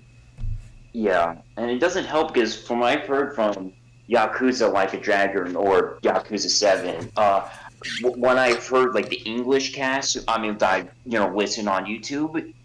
Even though it was a cast I kind of had familiar with, if you play the English dub of P5, but they're not like voice actors, and it's just very confusing that the casting directors, whoever listened to his voice and thought he's perfect. Yeah, like I'm not trying to insult the guy. I'm sure he may be a nice guy, maybe. I don't know. I haven't met the guy, but. And I just don't know. I think it's fine to be critical of a performance of someone, and you don't need to go make personal attacks. You can just criticize the performance and say, well, I don't like this, I don't think it's good, and I don't think it was a good casting. I think that's perfectly fine. If there's people that's been doxing him or whatever, obviously that's not on. But criticism is fine. And yeah, I mean... Sorry. Mm-hmm. I will say, I do hope that it isn't true that people are getting blocked by him, even if they're being nice in terms of criticism. Like, I just think he was miscast. I think he is blocking people. He's and definitely that is blocked. true. That is really, really bad. Because some people, because you can see, we can't tell who's being blocked, but some people are saying they've been blocked, and you can definitely see their tweets that have been hidden. You can see that. Yeah, because if that's the case, that's really bad. I can understand like the harassers or doxers, but people who are trying to generally give criticism, that is really, really bad. I looked through some of the hidden tweets, and some of them were just like memes and gifs and things that he hid. So I don't know, like if he's being doxed and stuff like that, then that needs to be reported, obviously. But it's not even. Like, I think, like, the backlash is, like... So, like, I said this before in the pre-show, that if it wasn't him doing this role and there was this type of backlash, he'd be doing a video about it. Because he does videos about this stuff. He did it about the Mario. We're going to look at that in a second. He was critical of Chris Pratt's performances as Mario in the Mario movie when that was first revealed. And basically some of the same criticisms that he said has been... made of him, and that his performance sounds flat to me. It sounds flat. It doesn't fit even in the when we saw just now the fight, the battle. It's just like the he has to, I think he says show me what you've got right at the beginning of the start of the fight, and I don't know. I'm just like it feels like it needs more oomph. He's about to fight. It feels like it needs more. Something. It's like something missing. Personally, and this is from someone I'm not. I'm just looking at this performance. Just obviously you're speaking from experience. I've played these Yakuza games. I haven't played any of them, so I don't have any particular attachment to the previous voice actor or the Japanese voice actor or anything. I'm just listening. I'm just performance, and I'm like, I can see the criticisms. I can see it just doesn't seem to fit with a character that's supposed to be in his 50s, that's like a experienced member of the Yakuza for decades. I don't know, it doesn't seem to fit. So how about you, Vinnie Mac? What are your thoughts? So I do want to ask Red Hood a question, because I'm not attached to the Yakuza series, so I don't really have a dog in this fight. I'm more of a dub guy than a sub guy, and I'll go into that as I get into my explanation. But Red, I know this is on Game Pass, and I know that you are talking about playing it from this, and again, you're more connected to the IP than I am. Is this a curated demo, or is this a piece of the completed game that's been inserted as a demo? Because we've all played games before where there's just a little slice of it, but it's not really complete, you know what I mean? So is this actually part of the game, or is this just a slice of the game that to kind of wet your whistle a bit for the game to come? And there is more dubbing, more fine-tuning to come. Well, I was going to say, unfortunately, I haven't played the demo. I was a little too more interested on guide and story to have a chance. But if I had to take a guess, I would probably say it's a slice of the game. Almost a version of the game solely for the demo, in your opinion. I'm just asking. So I would say probably. unfortunately, Mousie's not here, but I think I think Gaiden has a demo for. It does. So I think this is what this is from. It's from that demo. Okay. It had like a demo of Infinite Wealth because at first I thought that it was like, oh, maybe Sega gave him permission to like use a bit from the like unreleased game. Yeah, so at first I thought that's what it was, but because there's a comparison with the Japanese, somebody obviously, whoever made that video, spliced it together. So it must be something that they could publicly get. So it must be. I'm assuming it's from the demo. That's why they could do like a direct comparison of the scenes. So I think that's what it is, really, Mac. Although somebody, obviously, of course, can clarify if that's incorrect. Mousy definitely would know, but she's not here. But game I'm thinking of right away is just Bravely Default 2. How that first demo, that very first demo, was not even part of the game. So the entire game, the script, the story beats, that was not part of the game at all. But it was just a little taste. Oh, so I don't know, like this if they demo had made is actually right. Yeah, they made a piece, and the voice acting was rough, all that, but it was supposed to be because it was supposed to be a demo. Okay. So I don't know if this was part of that. I'm not. Like almost like first take. I think. I mean, I'm not sure about that. I don't know if anybody would know because the game is. I mean, it's because just the game's not out yet. Yeah, it's just. I think it just came out today, right? So I think that nobody know. Like, they would have to wait for like people who've done full playthroughs and stuff like that. I have a feeling though that it is. If my gut would say that it is from the game. But I don't know that for certain, so I don't know if anybody knows that at this point. But yeah, we'll find out soon enough. So, Kat, I agree with you. I think just the voice acting's flat. That's really it. I don't know what a 50-year-old person sounds like, and Jody, you and I are about the same age. So I do remember back in my 20s, the voice I have now is the voice I had back in my 20s. So when I'm 60, 20, 30 years from now, my voice may deepen up a bit, but it's not going to get too much. I just think it just was a bad pick. If that is the finalized version, I just think it was just a bad pick, bad everything, just bad all around. However, I do want to say, because this particular character from this particular franchise rarely has been dubbed in English, I think there may be a disconnect on what we think the character should sound like based on all this other, properties and experiences that we had versus how we are interpreting this to actually be. So I don't know if he's actually supposed to be a chill guy with a kind of a monotone flat voice. I don't know if that's how the Japanese folks view that role. Well, we just heard the Japanese. So we're just going off how we hear it. Well, we just heard the Japanese. Well, we heard the Japanese in the side by side, and the Japanese actor wasn't sounding flat like that, in my opinion. We don't know. Well, I don't know. I don't speak Japanese, so there's no way for me to interpret. You can hear. That's what I'm saying. You can hear. Well, I mean, what I was saying before was just like, even though if you can't understand Japanese, you can hear that because you can see the translation on the screen of what he's saying.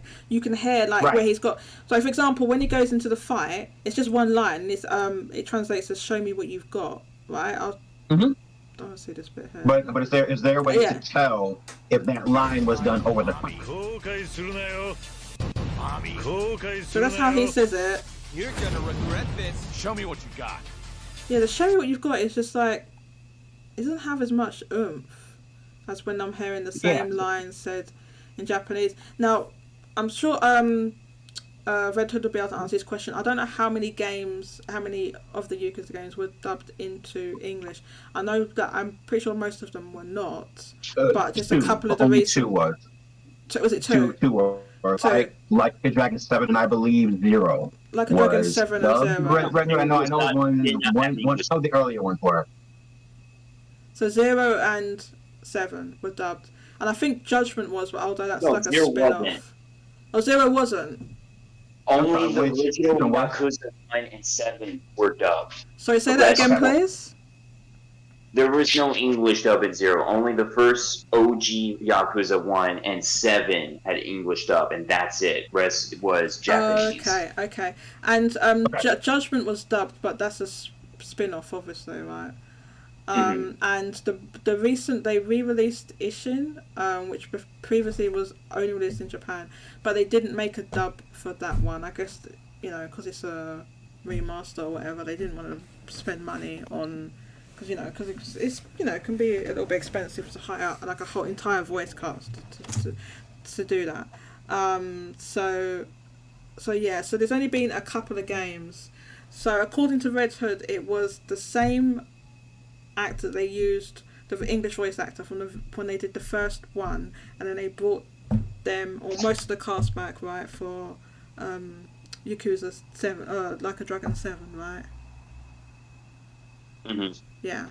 So I don't know. It's Like a Dragon 7 is the most recent entry, and that one was dubbed. So I guess Kiryu was in that game a bit. Yes. I mean, I haven't beat it, but spoiler thumbnail. He shows up. He shows up in the game. So he's in the game, Yeah. so you can hear the English voice actor for that game. But they chose to the point is they chose to recast him. Now, Red Hood, I don't know. Like, have any of the other English voice actors been recast, or was it just Kiryu? From what I can tell, I mean, from listening and seeing like social media, I think only Kiryu was the only one that got recast ever. So that's interesting. They chose to recast him. Usually when you do that, it's because sometimes it's to do with just the previous actor was more expensive or something like that. But they just want a different take on the character. I don't know, because the previous game was so recent though. It seems it was just a few years ago, right? It seems like an odd choice. I feel like I feel like I definitely feel like his performance is kind of flat. It's kind of flat. It's like it doesn't, like, it's not the worst acting I've ever heard, right? But it just doesn't have as much oomph for, like, he's a Yakuza, he's an experienced Yakuza, but in his 50s. I don't know. Taking away all that though, taking away all that, just on its face, it's just flat. Just forget the character, forget what you think of him. Okay. What he's supposed to be. Just the voice itself is bad. Now, I was taking a look at the other individual. It just could be and this kind of goes back to the controversy, that Yong can pull more people in because he has a higher presence. I know, but I feel like most people don't know. Kiryu. Yeah. Even so, I feel like I feel like most people don't know her. Like, but most people playing the game, I don't think I don't know. Unless it's, okay. Let me rephrase that. Do you think that will the fact that he's a YouTuber, who's not like crazy well known, but he's got over 1 million subscribers, right?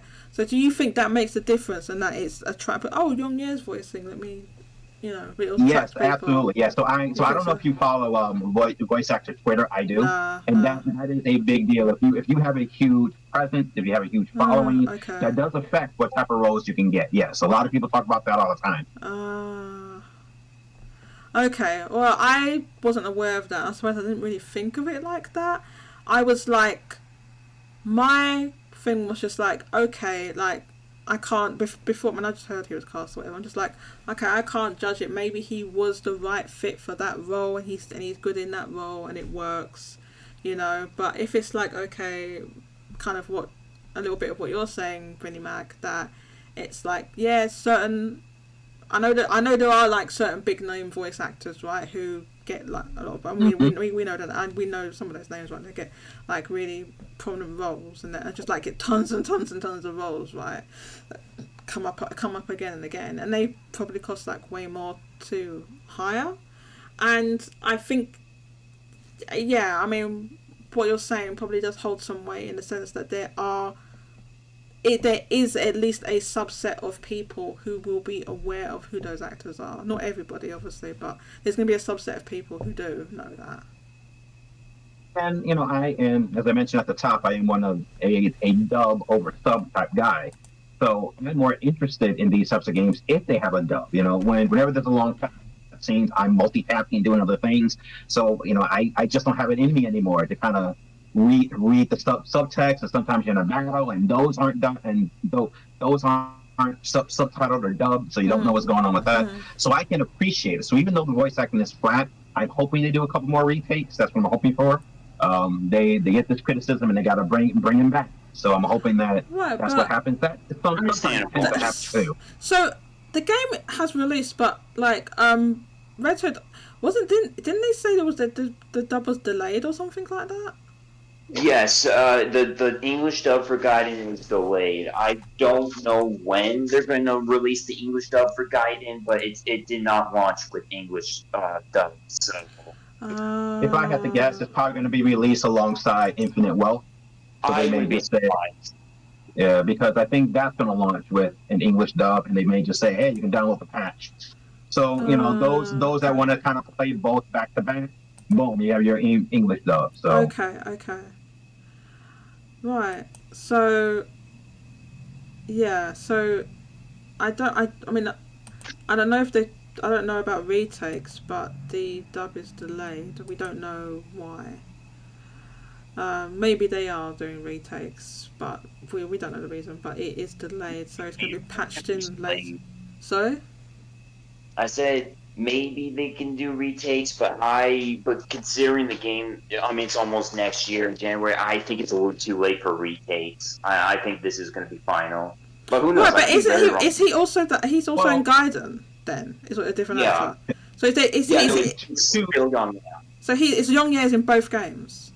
Yes. Yeah. So to be fair to the conversation here, if anybody remembers Fire Emblem Three Houses, the original male Violet was recast in that very first update. Did have the new voice actors with all the updated lines. So it's not impossible to think that they can't do a retake and bring him back in and say, hey, you got to do this over again. Yeah, that situation was there was some controversy with the actor anyway. Yeah, there was some controversy, but to kind of go with the point that, it may be kind of tough, it can be done and it has been done before. So it's definitely possible.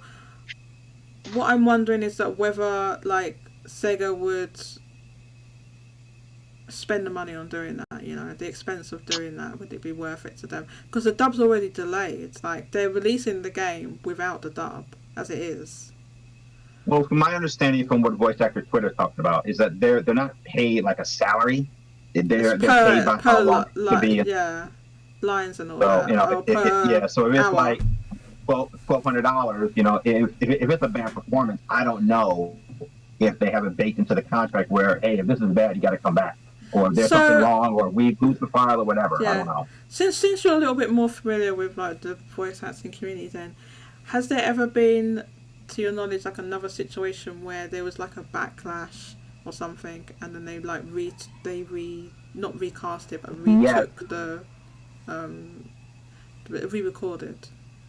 Yes, very recently. So I don't know if anybody's familiar with the new Bleach anime, the 1,000-Year War, but one of the characters, Yoruichi, it's a slightly different situation, slightly different in terms of bad voice acting, but there is a case where somebody did lines and then they came back and somebody else is doing the lines for that individual. So that was complete within about weeks apart. So it was completely recast.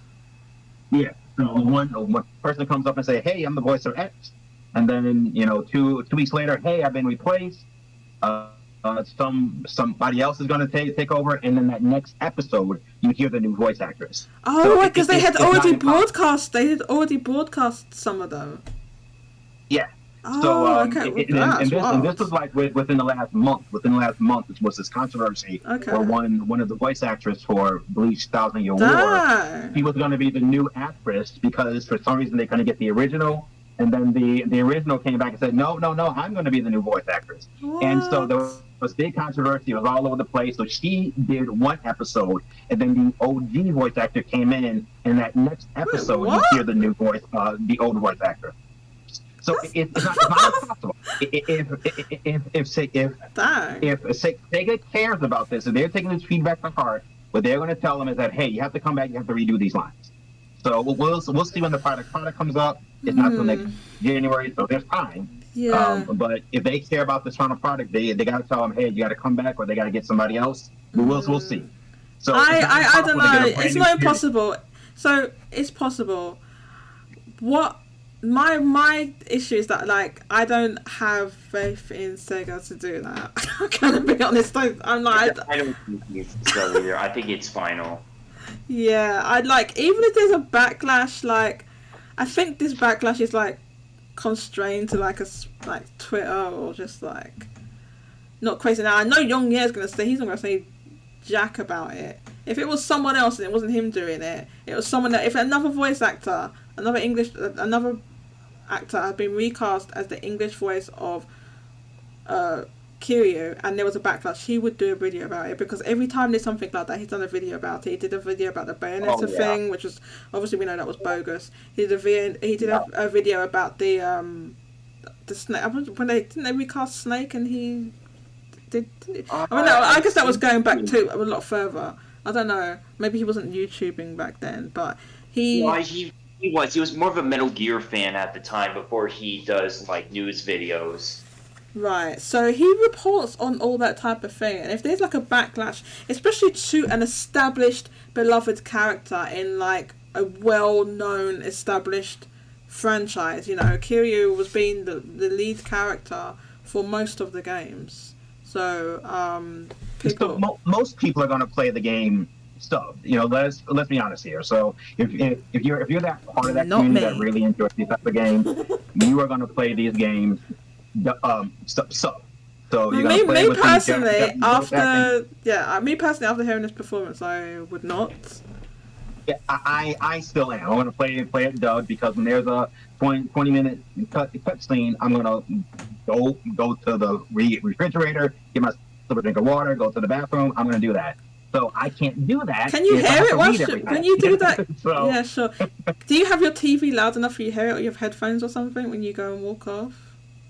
Yeah. So I don't play with headphones, but if it's in Japanese dubbed, I don't understand Japanese. So that means now I have to stay on the TV to know what's going on. Sure. So I can't operate that way anymore. So that's why I prefer dubs. That's fair enough. And I think that that's the whole point of dubs, right? So you do you can attract more people if you have it dubbed into their local language.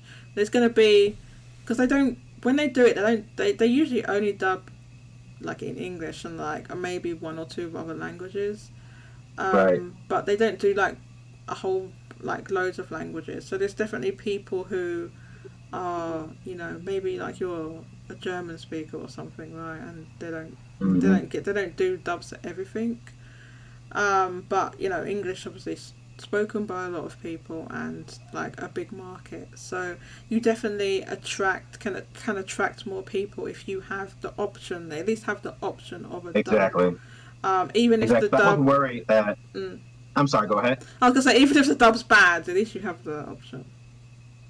Yeah, because I was actually worried that Infinite Wealth was not going to have a dub because I know for all the trailers it's been the Japanese. I was worried about that because I really enjoy Yakuza 7. I really enjoyed that, but again, I can't sit through a 20-minute cutscene, and these cutscenes can be long sometimes, and just sit and read everything. It kind of takes me out. I think that issue was. I think that was okay voice acting than none. I think that may have been to they're patching it in late, the English. So I think like when they wanted to show the trailers, they just didn't have it ready. Is what I'm thinking. The English that's ready. You're probably right.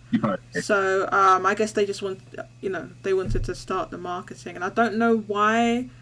I don't know if Sega said why there's a delay in the voices. Have they said anything, Red Hood, about why there's a delay? Is Red Hood there? Or if anyone else knows, like why there is a delay in the... Because I don't even know if I've even heard of that happening to a recent... That recently with... I guess it does happen, but to be launching without the dub is definitely an L, because as I said, you can attract more people if you have an English option. So there's going to be some people probably that buy the game and don't even realise that there's option that's going to be patched in later, because they're not like, they don't seem to be talking about it that much. So I'm going to read just a few of these comments. Dank Meme Center, welcome. Dank says just mod him in the game. How are you gonna mod in the voice lines, Dank? You need someone has to say it. Dank says retakes would take considerable time to do. They can't, yeah, because I'm assuming he's got a lot of lines. They can't do that given the game is probably near gold. Well, it's out, Dank. It must already be gold. It literally came out today. Yeah, he did Father Pucci recently.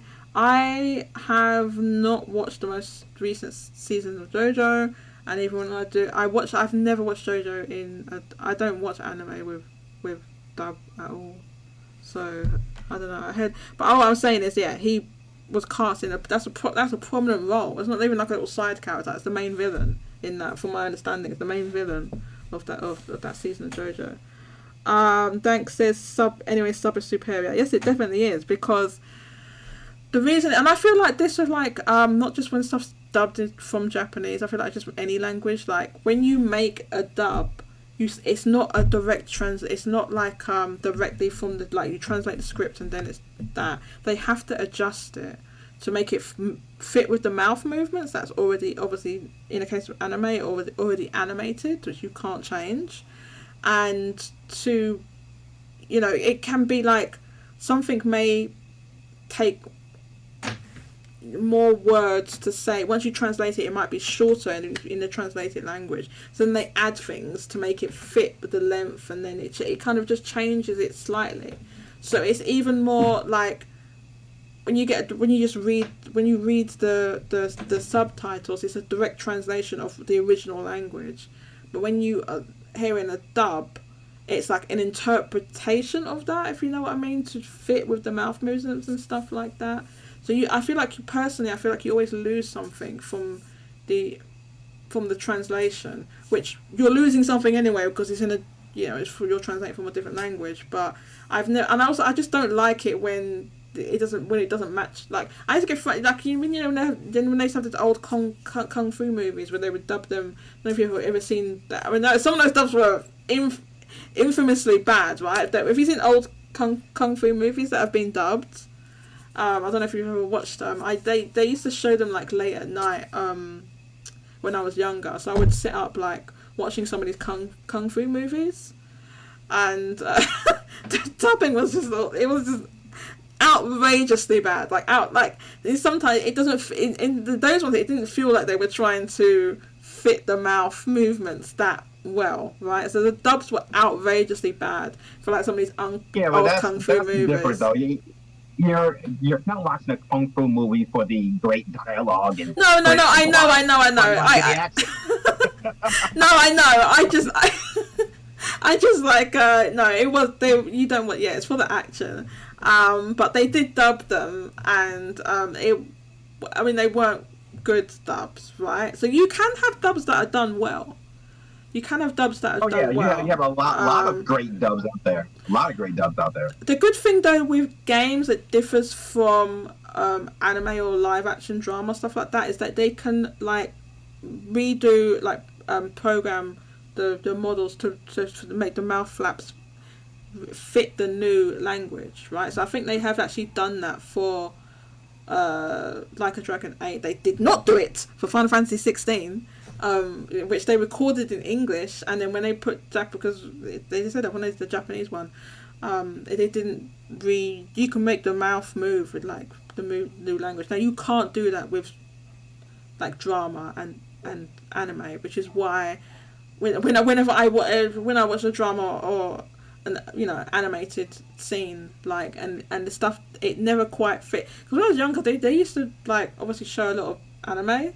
Like just on TV, it was on TV, it was on various shows, and it was always dubbed, obviously, because it's for kids, and it was always like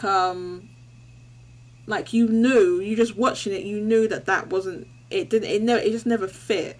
So you knew you was watching something that was in a foreign language originally, and the dubs that we're hearing over these dubbed into English, they were all American voices, but that's what's being shown in the UK, right? Because it's dubbed into English, but they do it for the American. They do American voices, so it'd be like American voices over these like mouths that were kind of moving. So you knew like as a kid when you're watching it, you know something is off, right? You just know it's off. You know something like is off, and sometimes they used to do things where like they have to, because they're trying to fit in what the character says, but it may, when you translate it might be longer in English. They try to cut it down, but it doesn't quite fit. And then it sounds like the actor's trying to like rush towards the end of the sentence. You'd get that happening a lot in anyway, the anime that I used to watch when I was a kid.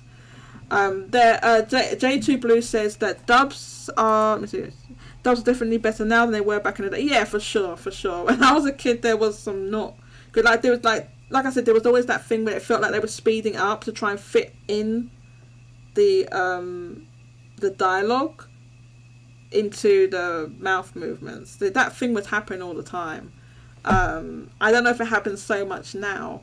I haven't watched many dub. The most recent dub that I ever watched, and I've gone through this whole thing, and I explained why I watched the dub, okay, right? It was, let me tell you something, Jujutsu Kaisen is mid. I don't care what anyone says, that show is mid, right? I was like, this show is hella mid, right? And I was like, okay, and then there's this character called Tojo, who I can't stand that goddamn Tojo. I can't stand him, he's a goddamn dumb character, right? It made me stop watching the show.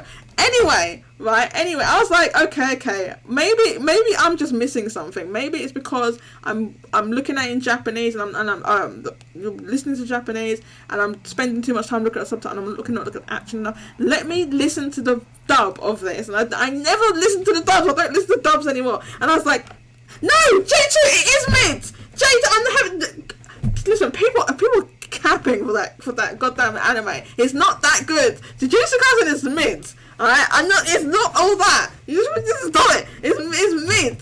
It's definitely mid. I don't know. I expected it to be like really good because like some of the characters are interesting and it's like interesting like character design. There's like funny scenes. There are funny scenes and stuff. They have like, you know, they have the chibi scenes and stuff like that. So there's funny stuff in it. But like the overall story I thought was mid, and I just don't care about stopping in the middle of the goddamn story to play a goddamn baseball game. Like what was going on there? And I don't like Tojo. Tojo, he's dumb. He's a dumb character. Or whatever the hell I can't remember his name is. You know what, the big muscle guy. I don't like him. My brother. No, just no. I don't like that character. I don't care. Right. So Jujutsu Kaisen's mid. The point I was trying to make, I listened to the dub. I watched like I think 1 or 2 episodes. Well, I listened to the dub. And so I was like, okay. So I watched it. And I was like, when I was just hearing it, just like, obviously in my native language, which is English, I was watching it. I was like, wait a minute. It's not because I was watching in Japanese. It's because this is mid. It's because this show is just mid.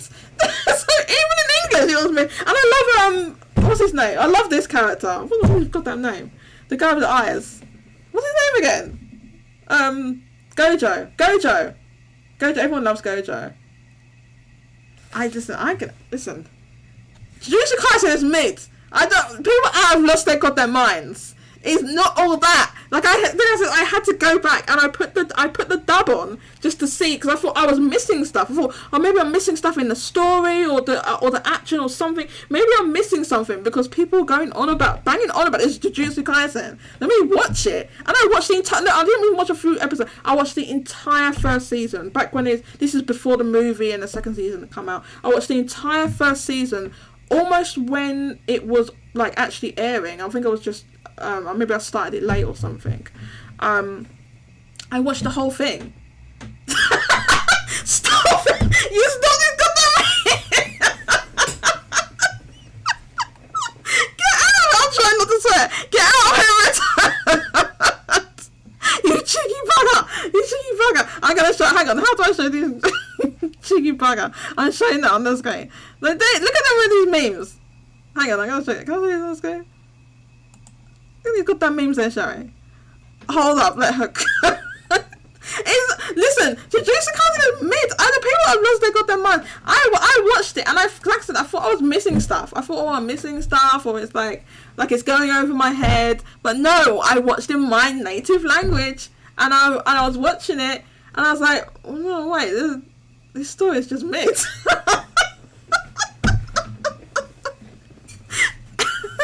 Imagine hating on mid. I'm not hating on it. I'm just like, if you like it, it's fine. It's just like, I don't don't know. People are like, oh, the second season is way back. Watch the movie. Tojo's not in it. Watch the second season. I was like, oh god, I don't know. I don't know. Anyway, that's the last time I watched a dub of anything. I just generally don't watch dub, and I'm just weird like that. But I know there's other people just. I'm like, listen, I'll fight you on this. Jujutsu Kaisen is mid. It is super mid. It is super mid. I don't know why people are just going on and on about that show. It's not that good. Like, you have a stupid character like Tojo, who's just like this big muscle guy, and it doesn't make any sense. I don't like that character. He's a dumbass character. So oh my god, this happened before. When I just started going on and talking about goddamn Jujutsu Kaisen. And it came up, and it explains that the show is mid. Anyway, we get back to these voice actors. So I just want to say that's the last time I listened to a dub of anything, and the dub of that was fine. There was no problem. It wasn't a bad dub. It was pretty good. You know, I thought the voice acting was fine and everything in that. When I listened to the English dub. But like, if I've watched a show, if I've been watching a show and I've been watching like this show for like whole seasons, several seasons, in listening to one voice, when I go and try and listen to the English voices, it's like super cringe, and I'm like, no, stop, and I just can't. I think there's some animes where like, I think I clip and I heard a clip of it with the English voice acting. I'm like, nah, this ain't it, fam. This ain't it. I think I had like the Demon Slayer one. I just, nah, this ain't it, fam. I can't be doing it. Anyway, we're not talking about anime dubs. Let's get back to like a Dragon. So Vinnie Mac. What am I gonna say now? I interrupted you. I think I interrupted you to say something. I can't remember I've lost my train of thought. Help me out! Yeah. Kind of just let you go. I completely disagree. Yeah, you let me go! Stop letting me cook! Whether or not a sub is good or not. So there's no way for me to gauge if the acting is good, if they're going over the top, if it is or isn't. So it just kind of the dopey tones of them isn't enough. So my feelings are. Sorry. Understand it, fantastic, but whatever. It doesn't really matter. You know, enjoy what people enjoy. I feel like Yakuza's kind of over the top, or Like a Dragon's kind of over the top, right? There's a lot of like crazy stuff that happens in it. It's kind of over the top. They're not trying. I think it used to be a little more grounded, but it's very grounded. It just does have a whole silly moments, especially like some of the side quests in the games. But yeah, it's kind of like silly at times, right? So I think like you kind of need that kind of exaggeration, if you know what I mean, Vinnie Mac, sometimes to kind of fit what's the feeling of what's going on, what's being played out. Yeah, the only one I played, as I mentioned, was like a Dragon 7. Mm-hmm. So while the gameplay was kind of silly, over the top, and all that, the actual dialogue was still relatively grounded. You know, it's major story beats. You know, sometimes the side quests get a little side questy, but the major story beats, the point to point, was a little grounded. So you know, if I'm playing this game in Japanese and I can't speak Japanese, I have no way to gauge if this is a good dub or not. So I mean, it doesn't matter. You know, choices for everyone. But speaking of new voice actors and actors, I understand that we have a new Zelda movie coming out. What's everyone's opinion about that? Starring Tom Holland. Red Hood, I'm going to deduct J points from you. So let me jump in here before I get everyone's opinion. Let me jump in. What the hell? So let me jump in real quick and let me get my piece. So I'm going to get in my box a bit. Oh my god! I don't think this movie's going to do well. I don't think this movie's going to do well at all. You know, in terms of critics. So especially with this being live action, it needs to fulfill three things. Because the Mario movie ran into the same thing. It did it better, but the Zelda movie being live action is going to suffer one of these three things. Mm-hmm. One, it needs to onboard new two people who never heard of the Legend of Zelda before. Two, it needs to cater to people who, like me, who know what the Zelda is. So there's certain beats and characters and interactions and all that. You know, Link needs to be a certain way. Ganondorf needs to be dark skinned. You know, there's certain things that you have to have. And then three, it needs to be a good movie. So with this being a live action sword and sorcery type movie, I don't know how you're going to have a Legend of Zelda movie that's going to be 88 to 90 minutes. The only way I can think of it is that they're going to kind of mimic it like Dungeons and Dragons Honor Among Thieves, where it kind of doesn't take itself a little seriously. I hope it's not like that. Like, that movie was fun. I liked that movie, but... enough fun, there's enough character development, but you're not dwelling on that too long. I would have preferred this would have been a TV series, a little bit more 10 episodes long, Game of Thrones style. Right. You know, because if you think about all the sword and sorcery movies that have come out, Star Wars, you can make that argument, Lord of the Rings, The Hobbit, stuff like that, King Arthur. Usually they have a movie that kind of explains who all these characters are, and then you have another movie that kind of just gives you all the action. So I don't know if this is going to be a 3-hour movie, knowing Nintendo it's Probably not. No. So if it's going to be like an 88 to 90-minute movie, I don't see it doing well on any traffic. So I don't think it's going to be a good movie. I don't think it's going to onboard new people. And I think people like me are not going to enjoy it because they're going to do something wrong. I don't know. I feel like, so when they announced it, there was definitely kind of a little bit of mixed feelings, because a lot of people would have preferred, like you said, animated or like a series. So the benefit with a TV series is that, as you said, you can develop a story over like a longer period. Much longer. Much longer. So you can develop a story. So for me, I was really, really, really, really hoping that they would not make a live action Zelda. Personally, I would have preferred a animated one, and I was hoping they would go in that direction. After obviously the Mario movie was animated, I feel like with animation, you have, well, first of all, like Zelda, like all of the games, basically, the art styles they're extremely stylized. Every single one of the art styles that they've really ever used for I would say like the 3D. Obviously, when you go into the pixel ones, it's a bit different, right? But the 3D Zeldas, the art is all extremely stylized. So I don't think Twilight Princess was really stylized. It was. You don't think that was a stylized art style? What? I don't think it's overly stylized. No. It was definitely a stylized art. It was definitely a stylized art style. It wasn't like a realistic art style. It was more. I would say it was kind of a little bit more muted, the darker and in colours, and stuffed in other Zelda. Most of the other Zeldas are like very bright, but it was definitely very stylized. It wasn't like realistic. So how about Ocarina of Time? Would you say that was stylized? Yeah, it was very stylized. The art style is very stylized.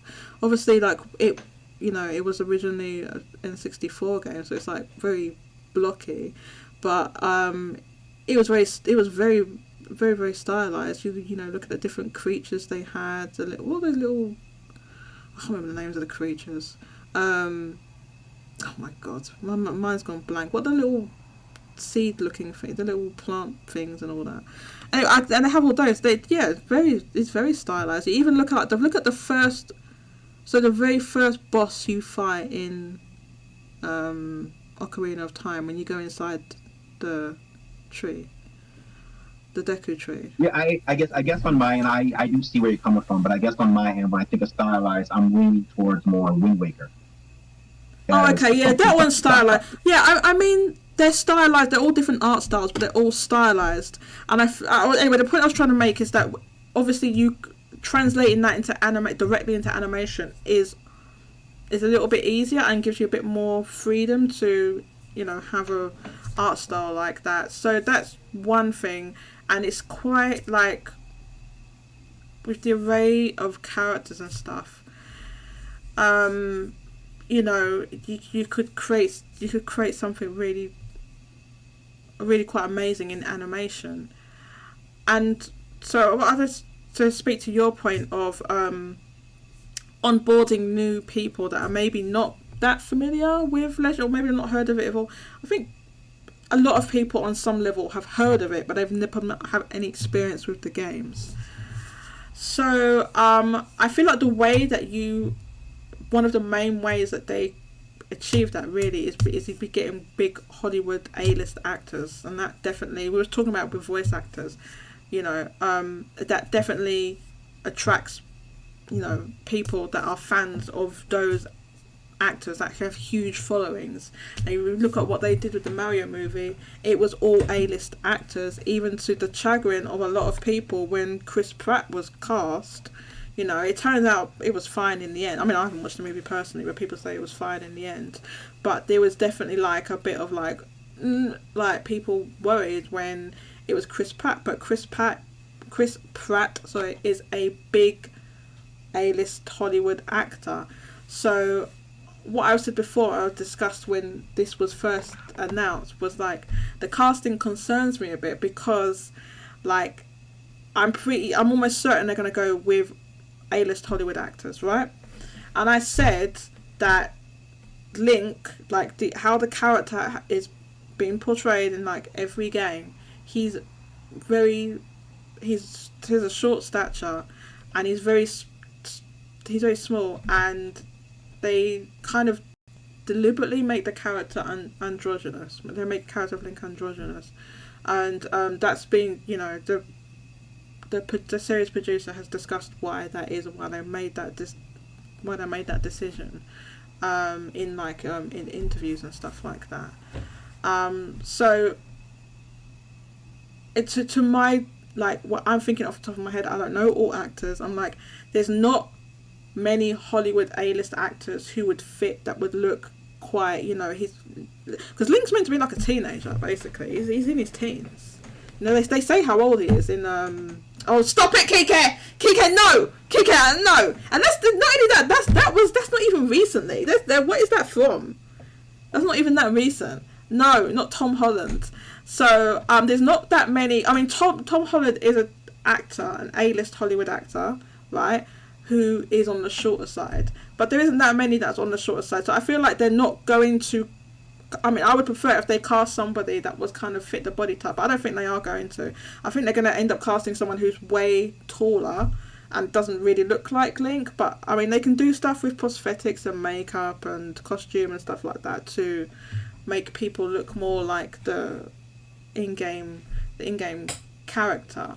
So I'm just like, and we had a obviously we've been talking about it on the Discord server since it was announced, and a name that Mousy brought up today was Finn Wolfhard, and some people are like, who's that, who, and that's exactly my point. He's well known. He's, for people that know, he's one of the main characters from Stranger Things, right?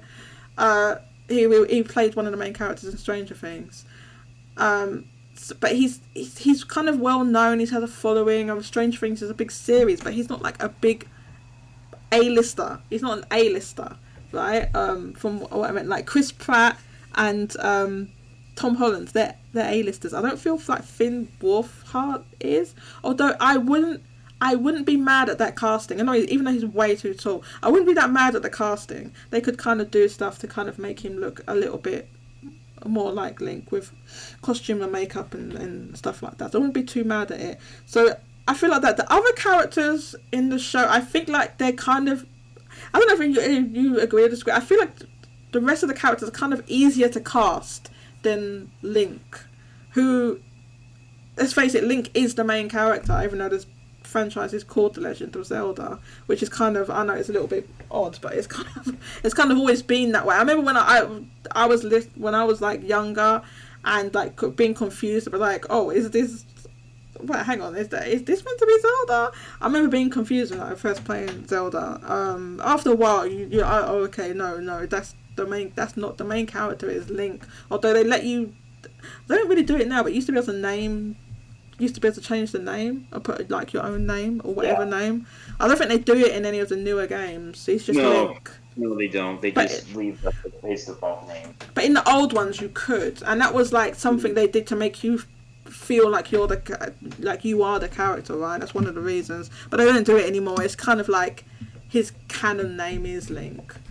So yeah. So how do you feel? So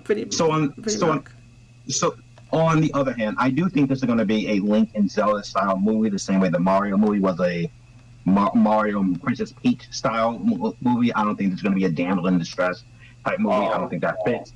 Yeah, they probably won't do that. No.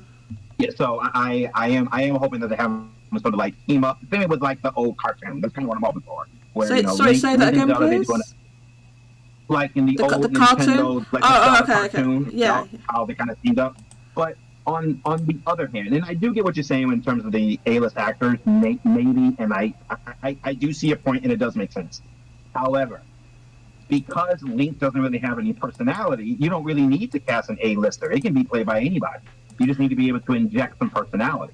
I agree. Gain recognition. I agree, but as long as they have screen presence, then that can work. I agree with you, but they want to, as you put it, onboard new people and get more people into the franchise. And the way you do that is with Hollywood A-list actors. And I think that's definitely the route they're going with when they announced who they're working with to produce this movie, which is I forgot what the gentleman's name is, but he worked on the Spider-Man movies, Venom. What's the guy's name? I don't know if I have the link open. Avi Arad. Avi. I have it here. So here's the press release from Nintendo. So it's on Nintendo's website, and yeah. So this is the guy here on the right. And yeah, by Nintendo and Arad Productions and directed by Wes Ball, the film will be co-financed by Nintendo and Sony Pictures Inc., with more than 50% financed by Nintendo. The theatrical... Take down your Discord. Sorry, what?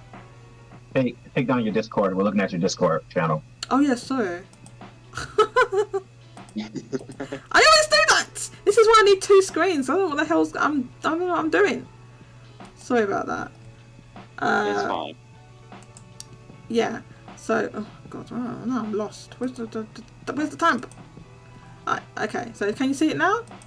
Yep. Yeah. So the film will be co-financed by Nintendo and Sony Pictures Inc. with more than 50% financed by Nintendo. The theatrical distribution of the film will be done worldwide by Sony Pictures Entertainment Inc. So here's Avi Arad. It says, by producing visual contents of Nintendo IP by itself, Nintendo is creating new opportunities to have people from around the world to have access to access the world of entertainment, which Nintendo has built through different means apart from its dedicated console games. So yeah, it's like Vinnie Mac said, bringing in new audiences. And then they've got this PR fluff. I'll read it because it's just fluff. By getting deeply involved in the movie production with the aim to put smiles on everyone's faces for entertainment, Nintendo will continue its efforts to produce unique entertainment and deliver it to as many people as possible. So, so they definitely want to reach a market that they're not reaching with the games, basically. They want to bring people in, and then I think the aim is that you get people into the games as well via the media. And there has been various media of Nintendo IP in the past. We talked about the Zelda cartoon I remember from when I was a kid. I definitely remember watching that as a very small child, watching that cartoon, and I really liked it. I was actually really into it. I'd probably cringe if I watched that now, but I was like 5, right? Okay, I was 5. So I thought it was really good. But so back then, Nintendo didn't have like an iron fist control on their IP when they licensed it out to various companies, different studios to make stuff. So we saw what happened with the original Mario movie. Again, when I watched that when I was a kid, I thought it was good, okay? But I was a little kid, so I what was I know? But yeah, so they're not doing that now. Now Nintendo's directly involved and directly financing it. So, and it says they're financing over 50% of the movie, and the rest is being financed by Sony Pictures Entertainment. So I don't know. I think it's almost a smarter bet to go with no names and just let the IP carry you into the theater. I don't think you need to have Tom Holland as Link. I don't know if you need that. Well, I'm not saying, yeah. But again, the bad thing about both the Mario movie and the Zelda movie is that, and this is really more of a Nintendo issue, is that their characters don't have character. So when Miyamoto and Arad and the directors on this thing, well, who's Link? I don't know what they're gonna do. I feel like it's hard to cast somebody that has that type of personality when Link doesn't really have any personality. This is kind of why I feel like they should have gone down the animation route, because they've made like loads of manga. I think there's one still running now, where where Link has a personality and speaks and everything, because it's a manga and they portray him like that. So they could have gone with something that's with the tone of the portrayal in the mangas that they have. But I feel like because this is a Hollywood movie, and that's definitely what they want. They want a big Hollywood. And it says like this, you know, other productions have produced many hit mega films. So like, basically produced this recent Spider-Man movies. And that's why I was like, oh god, they're gonna cast Tom Holland, aren't they? You know, I mean, he dressed as the fanboy, so I wouldn't be surprised. He's a fanboy? I mean, from what I've heard, he did a movie where he was kind of like a femboy. Hell, he even did this. Oh, a femboy. Okay. Yeah, like he did this dance number. I can show you the GIF right now. That's him right there. If you look at the live chat. Yeah, I'm not kidding. What's that from? Oh my god, we're showing that on the goddamn stream. I know, but I'm just What saying. Is that I wouldn't from? be surprised if they thought about him. What is that from though? What is he done? What is he dancing in? I don't know. I haven't watched that. I just know he did that. Oh my god, the rest of the memes you've put there are hilarious. Yeah, this is Tom Holland dancing in something. He even shaved his armpits. I don't know what that is though. And then we've got like, excuse me, princess. And oh god, I used to love that show. I did. I'm not even joking. But yeah, I've seen the playthrough of these. I think I watched the Game Grumps one of playthroughs of these the Philips CDI Zelda games, and he actually they do have that line of oh boy, I'm so hungry. The whole Octorok. That line is in there, and it's one of the worst animated. The animation is just so atrociously bad, and not only that, like the gameplay when they show it, because you had the original controller for the Philips CDI was like a remote control, almost basically, right? And that's in the one, I think it's Game Grumps that I watched the playthrough. They play on the original hardware. They're not emulating it. They're playing it on the original hardware with the remote, and it's like really difficult to control and really like obtuse as to what you've got to do. The level design is terrible. Sorry. I said, and also like trying to explore different locations, but it's also terrible because I've seen gameplay about it too. Yeah, it's terrible, and it's like it's one of those things. It's just like, how that would never happen now in a million years. But Nintendo goofed up mega style. Or why people that know the story as to why that happened. Basically, is the whole thing. Originally, they were going to make a Super Famicom with like a CD player, like almost basically with Sony, okay, and then they ditched Sony at like the last minute and decided to go with like Philips to do the CDs, right? Sony was like, well, screw you, we'll do it ourselves, and they went and made the PlayStation to huge success, right? But then what happened was that it didn't work out with, I think it didn't work out with Philips either, or something, and because of the deal they made, they basically, even though they ended like the relationship with them, they ended up with the licenses for like Zelda and I think Mario to make stuff. So they used It. the licenses to make these god awful god awful. They're so bad. They're like legendarily bad. Like just so meme worthy. It's insane. Yeah. And some of the probably the worst animation I've ever seen in my entire life. And the Philips CDI was like an odd system because it wasn't even primarily a game system. It was meant to be like a multimedia system, and this was pre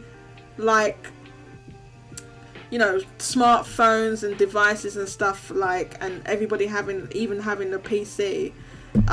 So it was like not everybody could. Back in the day, not everybody did have a computer at home, and so you could have things like encyclopedia. You could look at encyclopedias and stuff, and it had all sorts of things. Let's look at. I know a lot of people are saying Idris Elba. Now I can definitely see that. Emma Watson. I think Emma Watson. They've used Emma Watson and Idris Elba in like those AI mock-ups. I've seen those AI. Oh God, no! But why'd you J2? Why are you putting Tom Holland as like? You're just copying. In fact, those are all from those AI mock-ups, aren't they? You're saying my ideal casting, but I swear that all those actors were in the AI mock-ups that have been going around. Those AI mock-ups have been going around for years. They didn't just be made now. Somebody made them years ago. Well, I've seen them for over a year. Those AI mock-ups. I know a lot of people want Idris Elba for Ganondorf, but what I mean is like, even if it's not those actors, right? Even if it's not those particular actors, it will be actors on that level, as in Hollywood A-listers. I'll say A-listers. Those that you've mentioned are all A-list actors.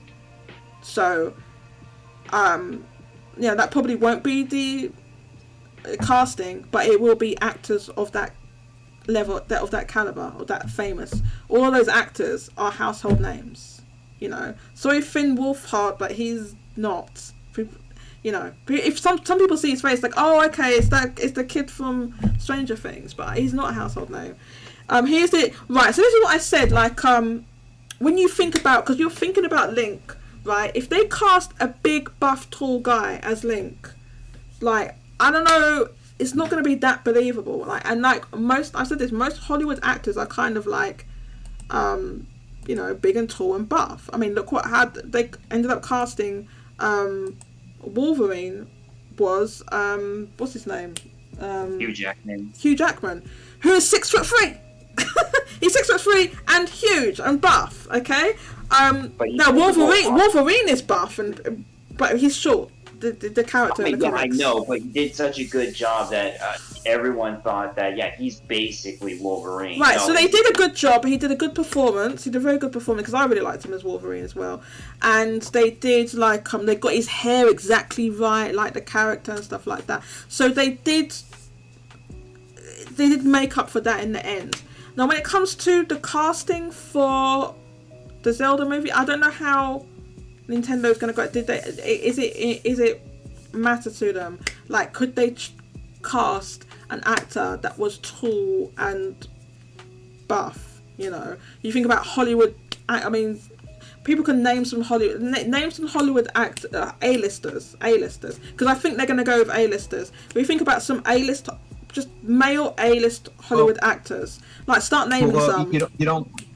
So you don't really have a lot of A-listers in our generation anymore. You still have the old guard there. So I mean, okay, you don't have to use the term A-listers. I just mean like very famous big actors. B-listers. Even like B-listers. Well, I would say Finn. No offense to Finn. I like Finn Wolfhard, but he's a B-lister, right? He's not like an A-list Hollywood actor. He's on one TV show. I mean, he's done a few other things, but he's famous for that show. Sure, he's not a household name. Right. If you say anyone, Idris Elba, they know who Idris Elba is. Everyone knows who he is, and he hasn't even been a prominent actor for that long. Only the last 10 years or something. He's been like more prominent. I remember he was filmed something outside my apartment, my building, like several years back, before he got when he was still doing Luther. They filmed that here, where I live. Yeah, And nobody, but there was no crowds. Nobody was looking. Nobody gave a flying fudge because he wasn't super famous back then. So that people were just walking around, just like didn't take any notice. But if it was now and he was there would be like paparazzi and everything there. But it was just like a few years ago. So he hasn't been like crazy famous for that level, right? But now he's a household name that if you say Idris Elba, people know who you're talking about. You know what I mean? And he's from, I like Idris Elba. He's a really good actor, and he's from my city. He's from where I live, which is cool. He's from East London as well, which is cool. I live in East London, so yeah. So most people know who he is. So I just mean like that level of actor. Even if we don't use the term A-list, you kind of know what I mean, Vinnie Mac. Right, but what I'm saying is that, you know, someone even well known. I can't think of anybody who will probably be able to draw that in. But again, for this type of movie, do you need a bunch of well known actors? So we'll know come next year, because this is a live action movie. It doesn't take that long to film. So it really depends on. Yeah, we'll know the casting pretty soon. We'll know next year. 2025 launch. So we'll know something by 2024. 2025, 2026 at the latest, we'll probably hear something about a launch date. It's interesting to know when, go. Because they normally can make these movies like in a year, right? Yeah, including about a month. Yeah, including like the post production will take a long time, but they're way faster to make than animated movies or games, right? Exactly. Because the Mario movie, they must have spent like 4 or 5 years on that, right? I thought longer. I thought didn't they say like 6 or 7? They spent was it that long? Okay, from when they first announced it. Right, yeah. Animated movies would take like a minimum of 5 years to make. They take a long time. Live action is like way shorter. So it'll be like the timing of when this movie comes out will be interesting, because a lot of us are expecting the Switch 2 to be out like next year, like at the end of next year sometime, right? So like, when's this movie going to come out? I feel like they're not going to want to have it the same time as the system's coming out. This either be before or after. I feel like they wouldn't want those coming out at the same time. So this will be my last point, and then I will drop off. To kind of add with you, I would like for this movie to kind of synergize with the next Legend of Zelda game, no matter what that is. Remake, short-term tie movie or whatever. I think that would be a good synergize. You can come up with a game, and then have the movie thereafter. Kind of like what the Mario movie is doing. So if there's a game in the works, they have to have it close by. So you have the Zelda movie and a Zelda game, or the Zelda game and a Zelda movie. That may synergize well. But I think they will. I think they will do that. Yeah, I think they will do that. It will be something where it doesn't come out the same time as movie, and it's not necessarily it's not like a game of the movie, right? Which they didn't do. I miss those days. Yeah, I miss those days. Please no. It would have been great to have a Super Mario movie game based on the movie. They used to do that a lot back in the day. Yeah, they used to do that. They used to do that so much. But yeah, they didn't go for that. They had like Mario Wonder is a Mario game, but they didn't we need to make it like the movie or something like that. So yeah, and I thought that would have been great if this still would have been the PS3 GameCube, PS2 days. Yeah, they used to do that. Oh yeah, they definitely would have done that. It would have been called the Mario movie, the game, or something like that. Right, yeah, exactly. The Super Mario movie, the video game. Yeah, it would be something like that. That would have been kick-ass too. A lot of people would have done that. 3D voice acting based on the movie side by side. Oh yeah, that's the other thing they used to do. Had a good time with. Back in the day, they would have the actual voice actors from the movies and stuff like that. They don't do that because it costs so much. Like, I don't know, like the rates or whatever have gone up so much. They don't do that anymore. But back in the day, they did. They'd have the same. Not all the time, but. Baked into their agreement. You're gonna do the movie, that's right. Yeah. It'd be part of the same thing. So that it would, all the promotion, all promos, and then it would include like video games and stuff like that. But yeah, that's kind of wild. They don't do that anymore. So here's my last point. I'm still hopeful, but before I exit out of the gaming, I am hopeful that what the Mario movie did for the movies is what's going to translate over to the video game. So I'm still hopeful that we get a Mario game with full dialogue and full cutscenes and character development, whatever. Do we think that if the Zelda movie does well? Now, I'm hoping that the Zelda movie is being done before a new game. We just had Tears of the Kingdom. Everybody's on vacation, and then a new one's going to get started with a new Legend of Zelda game. I'm hoping that's what happened now. So yeah, I'm pretty sure they are. Any sort of new evolutions from the movie to flow into the video game? Could we see a talking Link in the games? Because Link's going to have to talk in the movie. I doubt so. I can't think of any movie where you have a silent protagonist. Is Link going to start talking in the game? No, he's definitely going to talk in the movies. He talks in the manga, so he's definitely going to talk in the movie. They're going to cast a silent actor. So I think that question's already answers itself. He's not going to be silent. He's going to be talking. It depends, like, what is he going to say? What personality? Like, he doesn't really have much of a personality in the games. You have to project onto him, right? So it's like how they're going to do that, and what the casting of that is going to be very important. I think there will be a game. Like, if you can imagine, movies don't take as long to make as live action doesn't take as long to make as an animated movie, right? So you can see this will definitely be out, like 2 years from now. We'll be looking back and saying, oh, what we thought of this movie. So it'll be out. It'll probably be, we'll know the casting like next year. You know, there might be a direct like early next year, and then they will announce the casting, and then it'll probably be, you know, filming in the middle of the next year, and then it'll be out like, it'll be like, you think, well, it could be out either the end of next year, but more maybe the beginning of 2025 is probably when it's going to be out. Summer fits more for this type of game movie. A nice sort of outdoorsy adventure type. Yeah, well, whenever, but yeah, it's not going to be multiple years away. So the thing is with that is the timing is, even if it was summer 2025, the timing's not enough to make another full 3D brand new Zelda game. So there's going to be something, and there will be other Zelda games in between. Whether that be, I mean, I think there will be remasters. They're still holding on to the Twilight Princess and Wind Waker remasters. They're going to release those at some point. I think there will be a new, what I think there will probably be will be a new 2D or top-down Zelda. I think that's what will come out. A new 3D one, because the timing's just doesn't line up, right?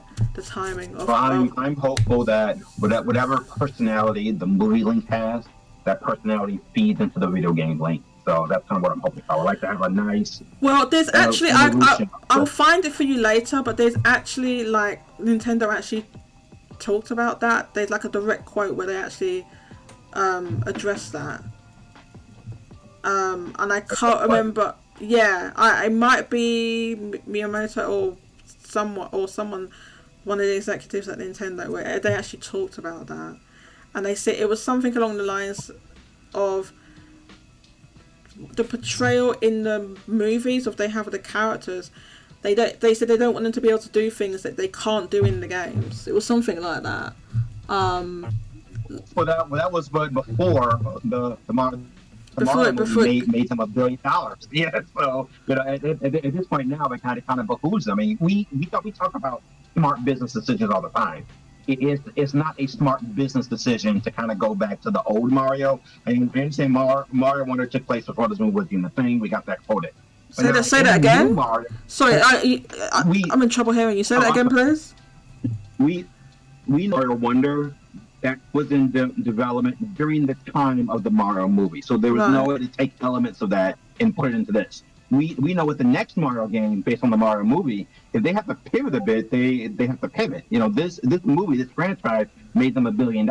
It doesn't make sense to take no characteristics from that Mario and inject them into this Mario inside the video game.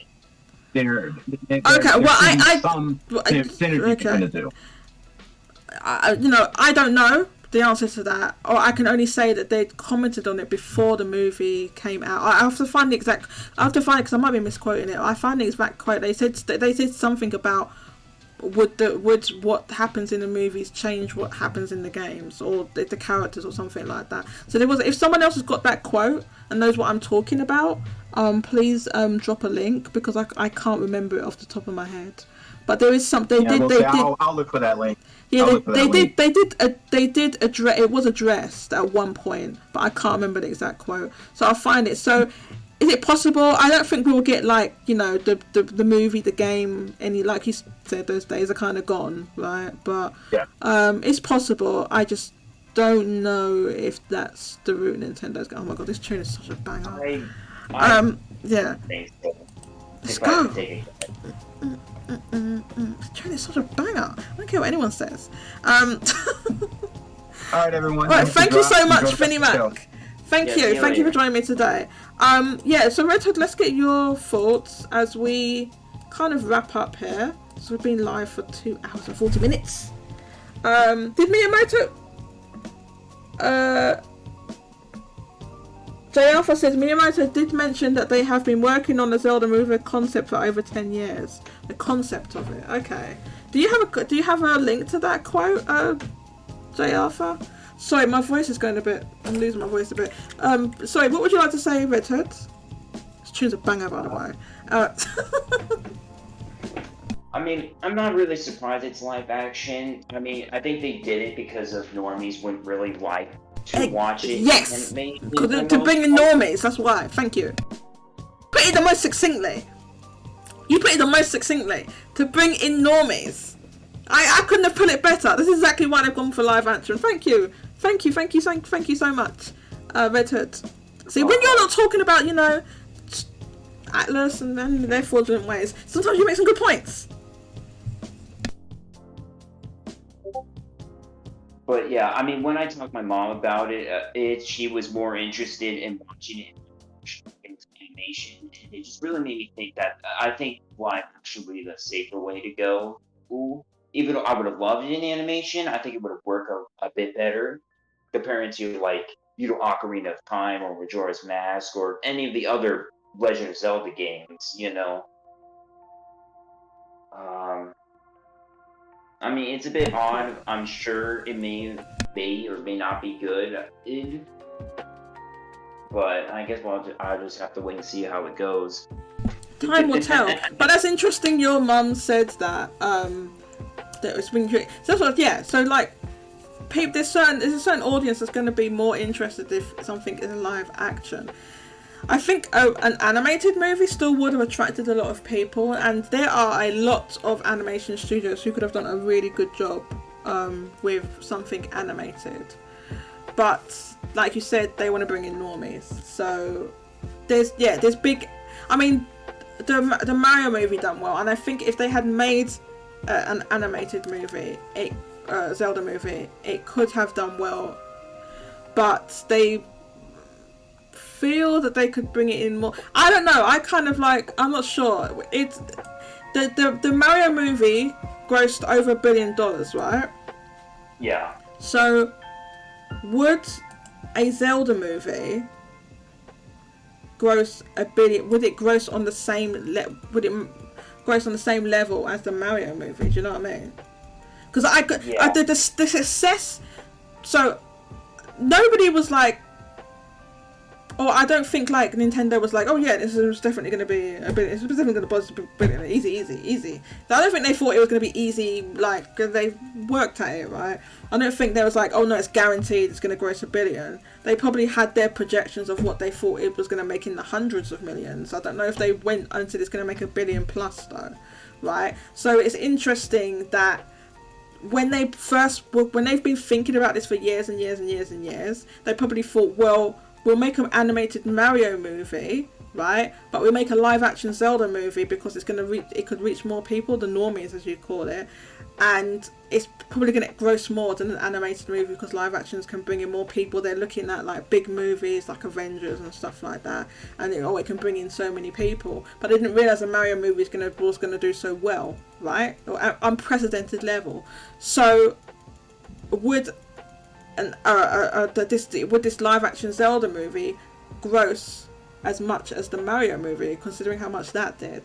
So I think it will do well because of the people involved, and Nintendo's directly involved, and they're controlling it, and it could end up looking great. I'm sure the special effects and everything will look good. It's just like, the casting and who's going to be Link, and I think that's the only casting that I'd be really, because the rest of the casting I think is less difficult to do than Link, in my opinion, and I think you can do it, and there's some really interesting, like, how are they going to animate, like, they're going to do a lot of CG, basically, because like you've got to do Gorons and Deku and Zora, and like they're all gonna have to be CG and prosthetics and stuff like that, because it's like there's stuff, there's characters that are not, like, to do a Goron, there's got to be CG, because you can't just put somebody in makeup and make it look like they're huge, they're meant to be huge and they're round, so like you're gonna have to do something with that, and then, like,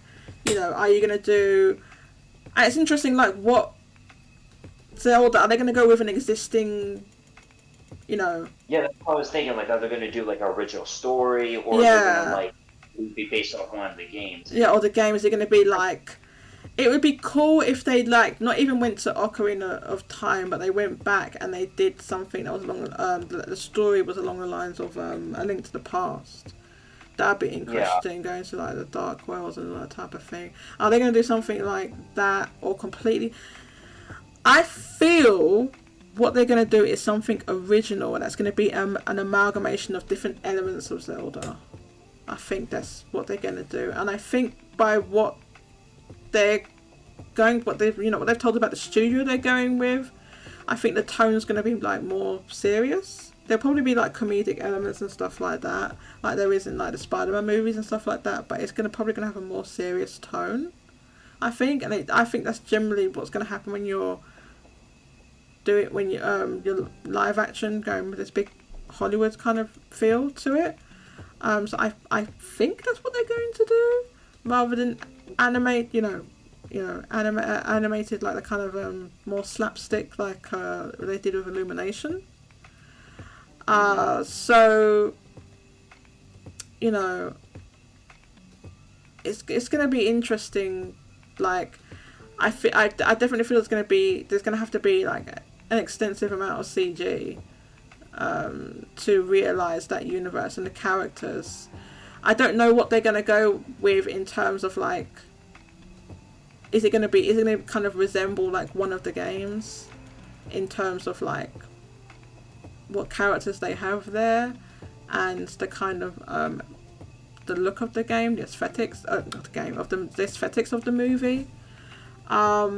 Is it? I think they're gonna go with, like, traditional Link, like his traditional costume. I don't think he's gonna have the champion's tunic.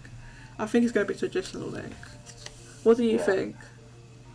I mean, well, I'll just have to wait and see, but if I had to take a guess, it could either be, like, original story, or if they do decide to base, one of the games, the one I can think of is Ocarina of Time. The one that I would want them to do Majora's Mask. That's the one I would want them to do. I mean, that would be pretty nice, even though it's a sequel to Ocarina of Time. No, granted, I don't know. Yeah, but I think it could stand on its own. I think you don't have to know about Ocarina of Time. You can just jump into Majora's Mask. Other than one flashback of Zelda. Oh, that's true, because Zelda's not really... Yeah, that's true. She's not really in it, is she? Oh yeah. Okay, no, she's not in. Okay, this is why I would want like an animation or a series or something, right? Because, like, you've got Zelda games where Zelda's not in the game, right? Like Ocarina of Time. I don't know about any other ones, but she's not really in Link's Awakening, really. So. I'm trying to remember, there was a Legend of Zelda game I forgot I played that had no Zelda. I want to say, I think, Minish Cap, but I could be wrong about that. Yeah. Because I know there was a couple games that Zelda wasn't even in the game at all, and like you said, Link's Awakening as an example. Yeah, I mean, Majora's Mask, she's briefly in it, right, at the beginning? Yeah, she was a flashback, and that's it. And that's it, and then the rest of the game, you're not even in Hyrule in that game, you're like... No, you're... somewhere else. Terminus or Clock Town or something like that. Terminal, yeah, okay. Yeah, so you're somewhere else, right? That's not even in Hyrule. Yeah. Right, so I think that if I had to guess, it's going to be set in Hyrule. Zelda will be in it as a prominent character. I don't think it's going to be like as Majora's. I would love if they had Majora's Mask in there. They've got to reference Majora's Mask. Like, it's going to have to. There's no way they're going to make a Zelda movie and there's no reference at all. You do not see Majora's Mask at all. I think it's going to be there. That would be cool. I think that we're going to have Zelda as a prominent character.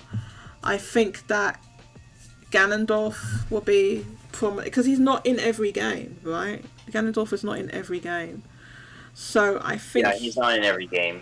I think he's going to be there. I mean, he wasn't. Like we said, he wasn't in, Majora's Mask, for example.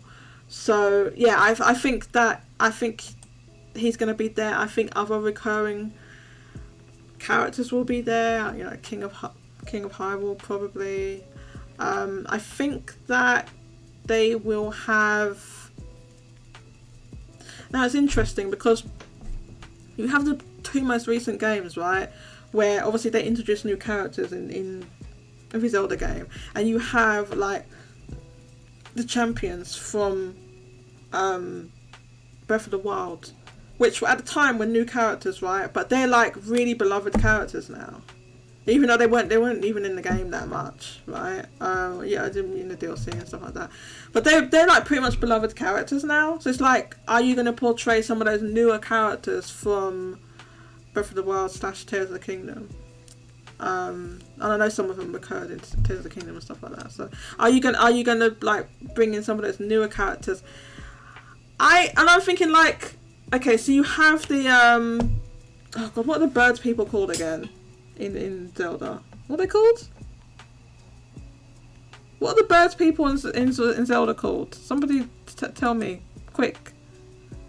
J. Arthur, what are they called? They got them birds people. I mean, not J. Arthur, Red Hoods. Or J. Arthur 2. Red Hoods. What are they called? Where's Red Hoods? What are the birds people called? You got the Zora and then the birds people. What are they called again? Oh god, my mind has gone blank. I'm so tired. Anyway, it's like, are they gonna be in it? How are you gonna portray that like them? Like, that's going to be like straight up CG. I don't know if you could put like some of them. If you put a person in costume, it doesn't look right. So it's going to be like CG and it's going to be like a motion capture and stuff like that.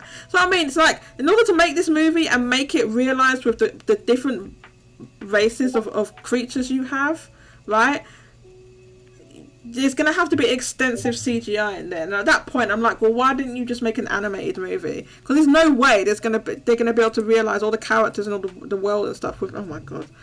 Mario movie does not need that. Kika, why don't you tell me what the goddamn bird race is called in the Zelda series? Why don't you tell me that? Because I can't remember right now.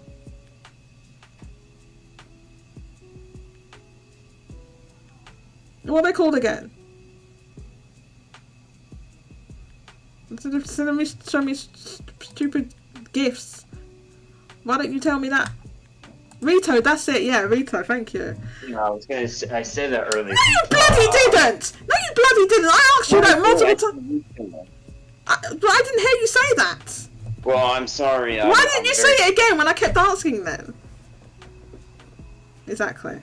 I'll rest my case. So yeah. So like how they're gonna like. I feel like it's like what they did with like when they did the Lion King quote unquote live action movie, saying it was live action.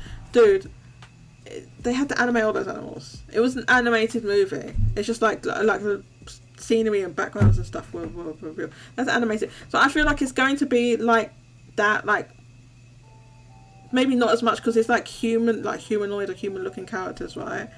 But it's like, you know, you've got to make the these different races, the Rito, the Gorons, the Deku, whatever. What are they called? The little seed, whatever the hell they are. What are they? Deku something. No, they're not called. It's something else. You know, the what are they called? The Garuda? Not Garuda. Are they called the Garuda people? I can't even. Red Hood is no help here. Red Hood's just let me stew. Red Hood's not even helping me at all. Yeah, so it's I'm sorry. My only Zelda game I played was Twilight Princess. Red Hood, that's no excuse. Okay. How are you typing on there when I'm talking to you? He's typing in the goddamn Discord. Persona 5. What? Do you see how this happens? I'm not even talking about this goddamn Fortunate Company, and he's brought them up. You know he's gonna get me cross. Persona 5 Tactica released early. It was pretty hilarious, and Atlas was pretty based on that. No, that was not based. That was an L. How was that based? Atlas has never done anything based in a goddamn history as a company ever.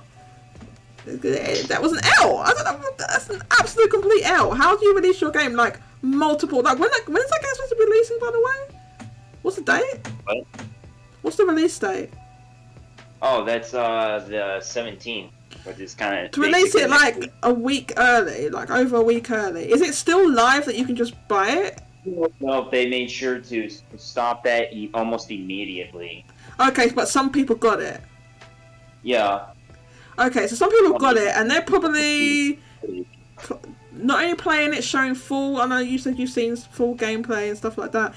And I only saw this intro. I didn't see full-on gameplay, and even if I did want to watch more, the person got DMCA'd real quick. Oh, okay. They got on that. They got DMCA'd. The game's probably been pirated already. That's gonna happen. Especially once the Switch version's out. That's they get pirated immediately. Oh yeah. Yeah, I saw people getting copies real early. Yeah, so that happens. Stuff gets pirated. Obviously, pretty much everything that's on Steam gets pirated. It's almost nothing you can't get unless it's like an online multiplayer on MMO or something. You can pirate it if you really want to. Well, I will say it is pretty hilarious that even though Tactica was accidentally leaked, like I guess you'd say twice, both the trailer on Instagram and the quote unquote officially a release is pretty hilarious. L company, man. I just like. I wonder if Reload would get released early. I just don't know, Red Hood. If I really have to go, I really have the energy to go into all the L's of Alice. I just don't know if I have the energy right now. Like the guidelines? Yeah, and I wanted to talk about the financial results, but I can't do that now because I'm tired and in a lot of pain. So what we will do is we will do probably another show, or maybe even a just town square, like in the middle of next week or something. How about that? We'll do that, and we'll talk about some of this other stuff. Unfortunately, because we have been going on quite long, and so, oh god, Kika, you're trying. Kika, you are trying to trigger me. You are trying to. I know you are. I know. That's exactly what he's doing. Why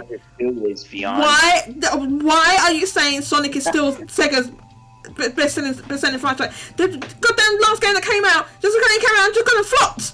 The goddamn Sonic Superstars goddamn flopped. Why? Because Sega's a goddamn dumbass company that decided to release a 2D Sonic game right a couple of days away from a 2D Mario game. And Spider-Man.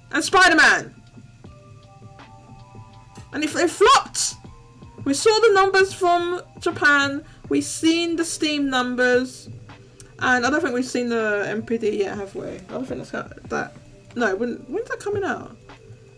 Wait, that game released in October, so I don't know when we get the MPD. I'm sure they have I think they have a schedule. Sometimes it comes out like really late in the month. And I know it's not MPD, it's like Cicada now. I know, the Cicada, whatever it's called. I just call it. If I say MPD, you know what I'm talking about. And it will still be Sega's best-selling franchise. But like, okay, part of the reason for that is like Sonic has been around for like longer than most of their franchises, and they have games that sell really well. Like they have all those goddamn PC games that they make, or was it Total War, this nonsense that they make. Yeah. Obviously they had that L of Hyenas that they cancelled before it went into beta, and the people were playing it in the beta, and they cancelled it. It was a huge L. So there's some other L's, you know, we can talk. So I really wanted to talk about Square Enix's financials, which, I mean, spoiler alert, it was an L, obviously. I mean, Square Enix, what would you expect? But I wanted to go into details to talk about it. But we'll do that next time, and we will, you know, we'll probably do a town square or something. How do you feel about that? We'll do that instead. And yeah, so if you want to join our Discord, I think the link should be, so the link is in the chat. The bot has been working this week. J Alpha says, I'm not on my PC, so hopefully the link works. Which link, J Alpha? Did you send a link? Did you DM me? Oh, if you posted a link in the YouTube chat, you cannot do that because you do not have mod privileges.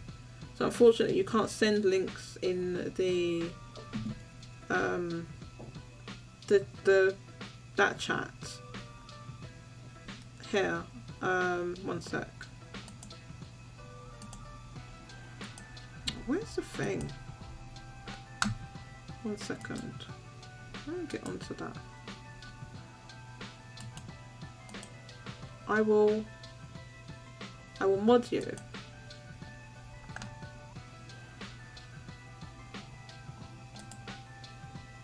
And then you can post links. So you're a moderator now for my YouTube channel. So you can post links. It seems like I can't link to it on Twitter and Internet. Yeah, so you can post. I've modded you, so you should be able to post links now. But if anything, post. I don't even know what you was trying to post. Post it in. Oh, that thing about where they were saying they was working on the concept for 10 years. Post it in Discord. But yeah, you are a mod on this channel on YouTube. Sorry. So. Yeah, so to wrap up, oh my god, let me turn this off. I got Ganondorf. Oh dear. Okay.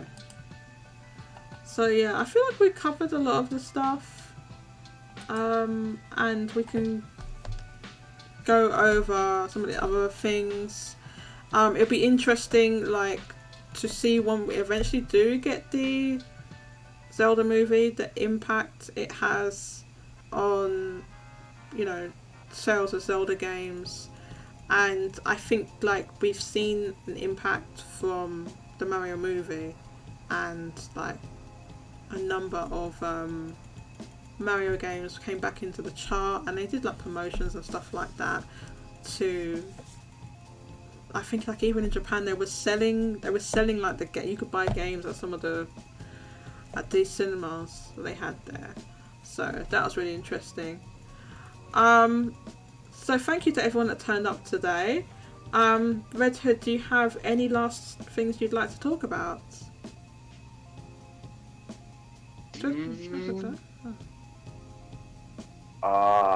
Well, I know it's going to be Atlas. Go on.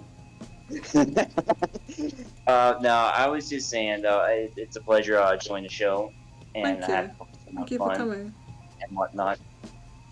And I hope you enjoy the rest of your day, and everyone in chat. And I just want to say, Atlas is pretty faced. You cheeky bugger! I went and said that and then peaced out. Went to run from the goddamn call, so I couldn't say anything.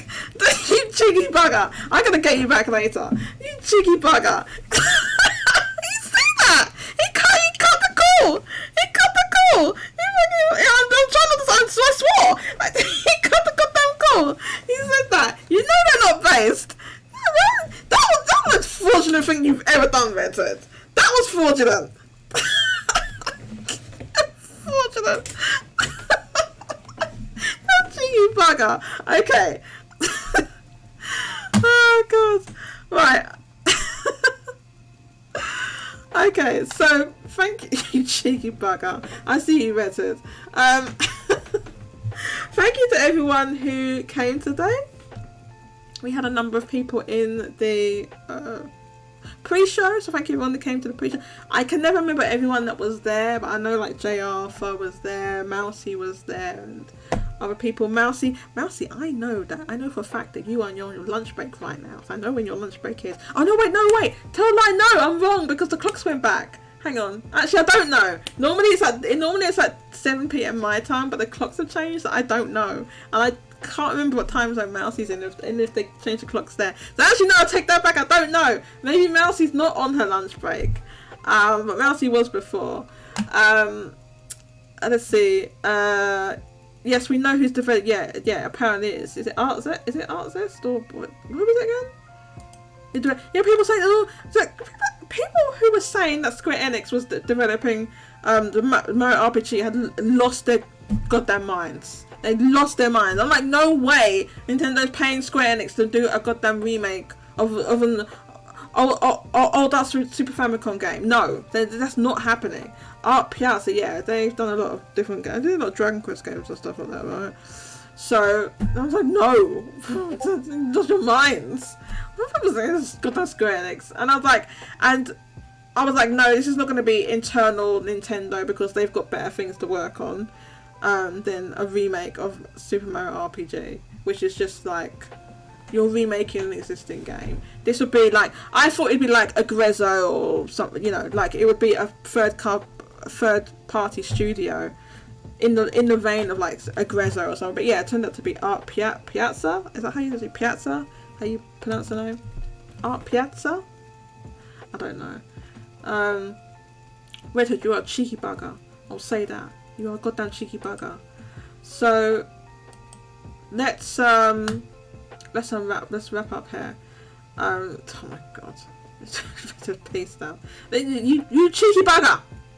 You cheeky bugger! You know Atlas was based. Oh my god, they're the least based company on the face of the earth. They really could not be less based, Red Hoods, with all the nonsense they do. Okay, so thank you to everyone. So thank you to J2, Blue, Relici, he was here earlier. Thank Me Center, thank you for coming out. J. Arthur, Red Hood, Cheeky Bugger. Thank you to that's exactly what he did, J2. He did that and peaced out. That's exactly what they did. Wait, Kika, thank you for coming here. Of course, Vinnie Mac, thank you for coming onto the show. It was great to have you on. And I think that's everybody. I'm gonna be honest, I can't remember. Jago was here but couldn't get YouTube working for some reason. Something got with his iPad, which is really weird. I don't know why it wouldn't work even on the web page. I've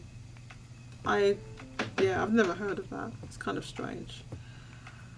Yeah, so thanks everyone who came. So for those who don't know, like I said, you can join our Discord server. The link is in the chat. We have a pretty active community. There's always something going on, and we're talking about different stories and stuff like that. Like the stories going on during the week with the gaming industry. I have added a like off-topic channel called The Tavern. So it's called The Tavern because people don't know that I themed the names from after Monster Hunter, right? Why? I just wanted to, okay? It's like, well, I don't know, I was just thinking of like, I don't know why, I was just like thinking of like the way Monster Hunter's structured, of like a hub world. You have the hub and then you go out to go and do missions and you get the missions from the like, notice board or whatever.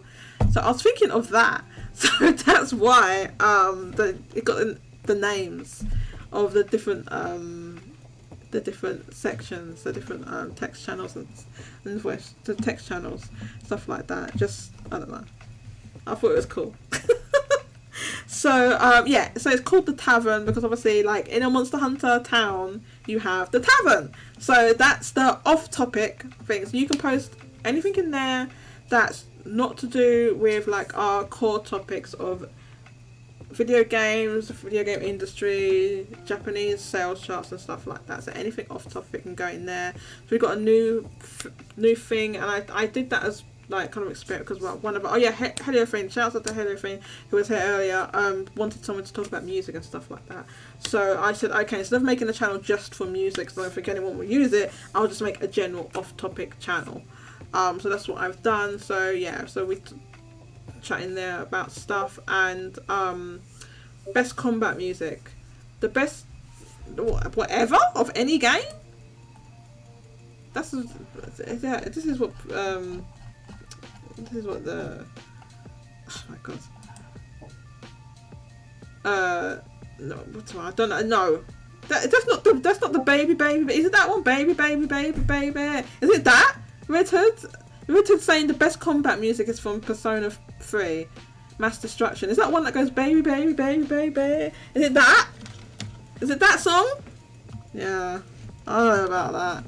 I don't know about all that, Red Hoods. I don't know. It's like a track. I don't know about all that. baby. That's the best combat music, is it? Thank you, J2 Blue. J2 Blue is exactly what I was gonna say. Persona Q. Listen, how do you even play those goddamn Persona Q games? That Persona Q battle music is, I'm sure it's better. It's better. I'm sorry, it is. It's better than the music. It's better than the battle theme. The battle theme from Persona 4, which I was like, oh, it's alright. But like, with the Persona Q music, I was vibing every time I did a battle. I was vibing, and I'd play out the whole thing, because you could skip the animations. I watched all that. I was vibing, man. I watched all the animations. I was vibing to the music. I was like, oh god, I would low-key want to play that game. I'm so mad at this because they will never port that game. They will never port it. It's stuck on a goddamn 3DS. You cannot even buy it digitally anymore because they closed the goddamn the eShop. That was fraudulent. I said they shouldn't have closed the eShop. Nobody listened to me. I said don't close why are you closing the eShop for? You're closing it too soon. You should wait till the new system's out and then close, because then nobody will care. But no, they closed it too early. Like, and nobody listens to me. And I said don't close it. Nobody listens to me. So no, I don't. I don't think that's the best battle music. I think you're tripping. Yeah, obviously people like the Persona 5 battle music. Was that the battle music? People like that. But just, I don't know. I was always vibing when I was playing Persona Q. Okay, so we're gonna end the show. Mousie's a joker. Mousy, I don't know if Mousy wants me to say it, but Mousy DM'd me saying that she actually had to do some work. She couldn't Skype off. Oh, Life with Change is not the battle music. Okay, I don't know what the goddamn battle music is. You sound fraudulent. I don't care. You can sound fraudulent. I don't care. You can call me fraudulent. I don't care what you say. Right, we're gonna go. Persona 4. Oh my god, here we go. Okay, listen, you're fraudulent. I don't care what you. I don't care. I can do what I want to do. I'm a grown woman. Alright? Play what I want to play. I'm still playing that goddamn Final Fantasy 16. Let me say something about Final Fantasy 16. Let me tell you, I'm getting bored of that goddamn combat. I'm fatigued from that combat. That's why it's taking me so long to finish the goddamn game. I don't care why this combat is tedious. Okay, thank you everyone that joined me, and I'll catch you next time.